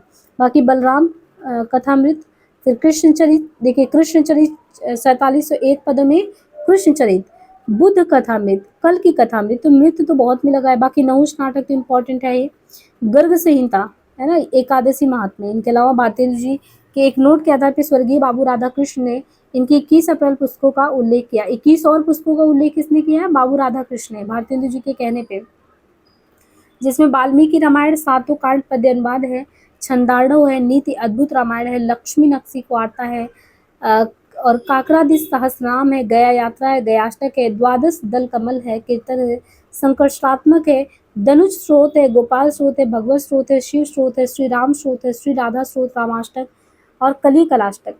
इन्होंने 2 ढंग की रचनाएं की हैं। गर्ग संहिता, आदिभक्ति मार्ग की कथाएं तो सरल और साधारण पद्यों से कही है, पर काव्य कौशोष्टों की दृष्टि से जो रचनाएं की है, जैसे जरासंधवध, भारती भूषण, रास रत्नाकर, ग्रीष्म वर्णन, यमक और अनुप्रास आदि से लदी है। बहुत स्थलों पर दुरू हो गई है। सबसे अधिक इन्होंने यमक और अनुप्रास का चमत्कार किया है। अनुप्रास और यमक का ऐसा विधान जैसा जरासंधवध में है और कहीं नहीं मिलता। जरासंधवध अपूर्ण है, केवल 11 सर्गों तक लिखा है, पर अपने ढंग का अनूठा है। जो कविताएं देखी गई हैं उनमें यही धारणा होती है कि इनका झुकाव चमत्कार की ओर ज्यादा था। जिसे जरासंधवध से यहाँ पे पंक्तियां दी गई हैं, चलो दरद जेही फरद रजो विधि मित्र दरद हर, है ना। तो इस तरीके से पंक्तियां दी है। भारती भूषण से दी है, राग रस रत्नाकर से दिया गया है गिरधर के बारे में। फिर इसके बाद द्विजदेव भी है, इंपॉर्टेंट कवि है द्विजदेव भी। देखिए अन्य कवियों में ही आते हैं द्विजदेव, जिनका नाम है महाराजा मानसिंह। द्विजदेव जी महाराजा मानसिंह बता रहे हैं कि जो द्विजदेव थे ये अयोध्या के महाराज थे। द्विजदेव जो थे ये अयोध्या के खुद महाराज थे महाराजा मानसिंह के नाम से। और द्विजदेव के बारे में बड़ी ही सरस कविता करते हैं, ऋतुओं का वर्णन।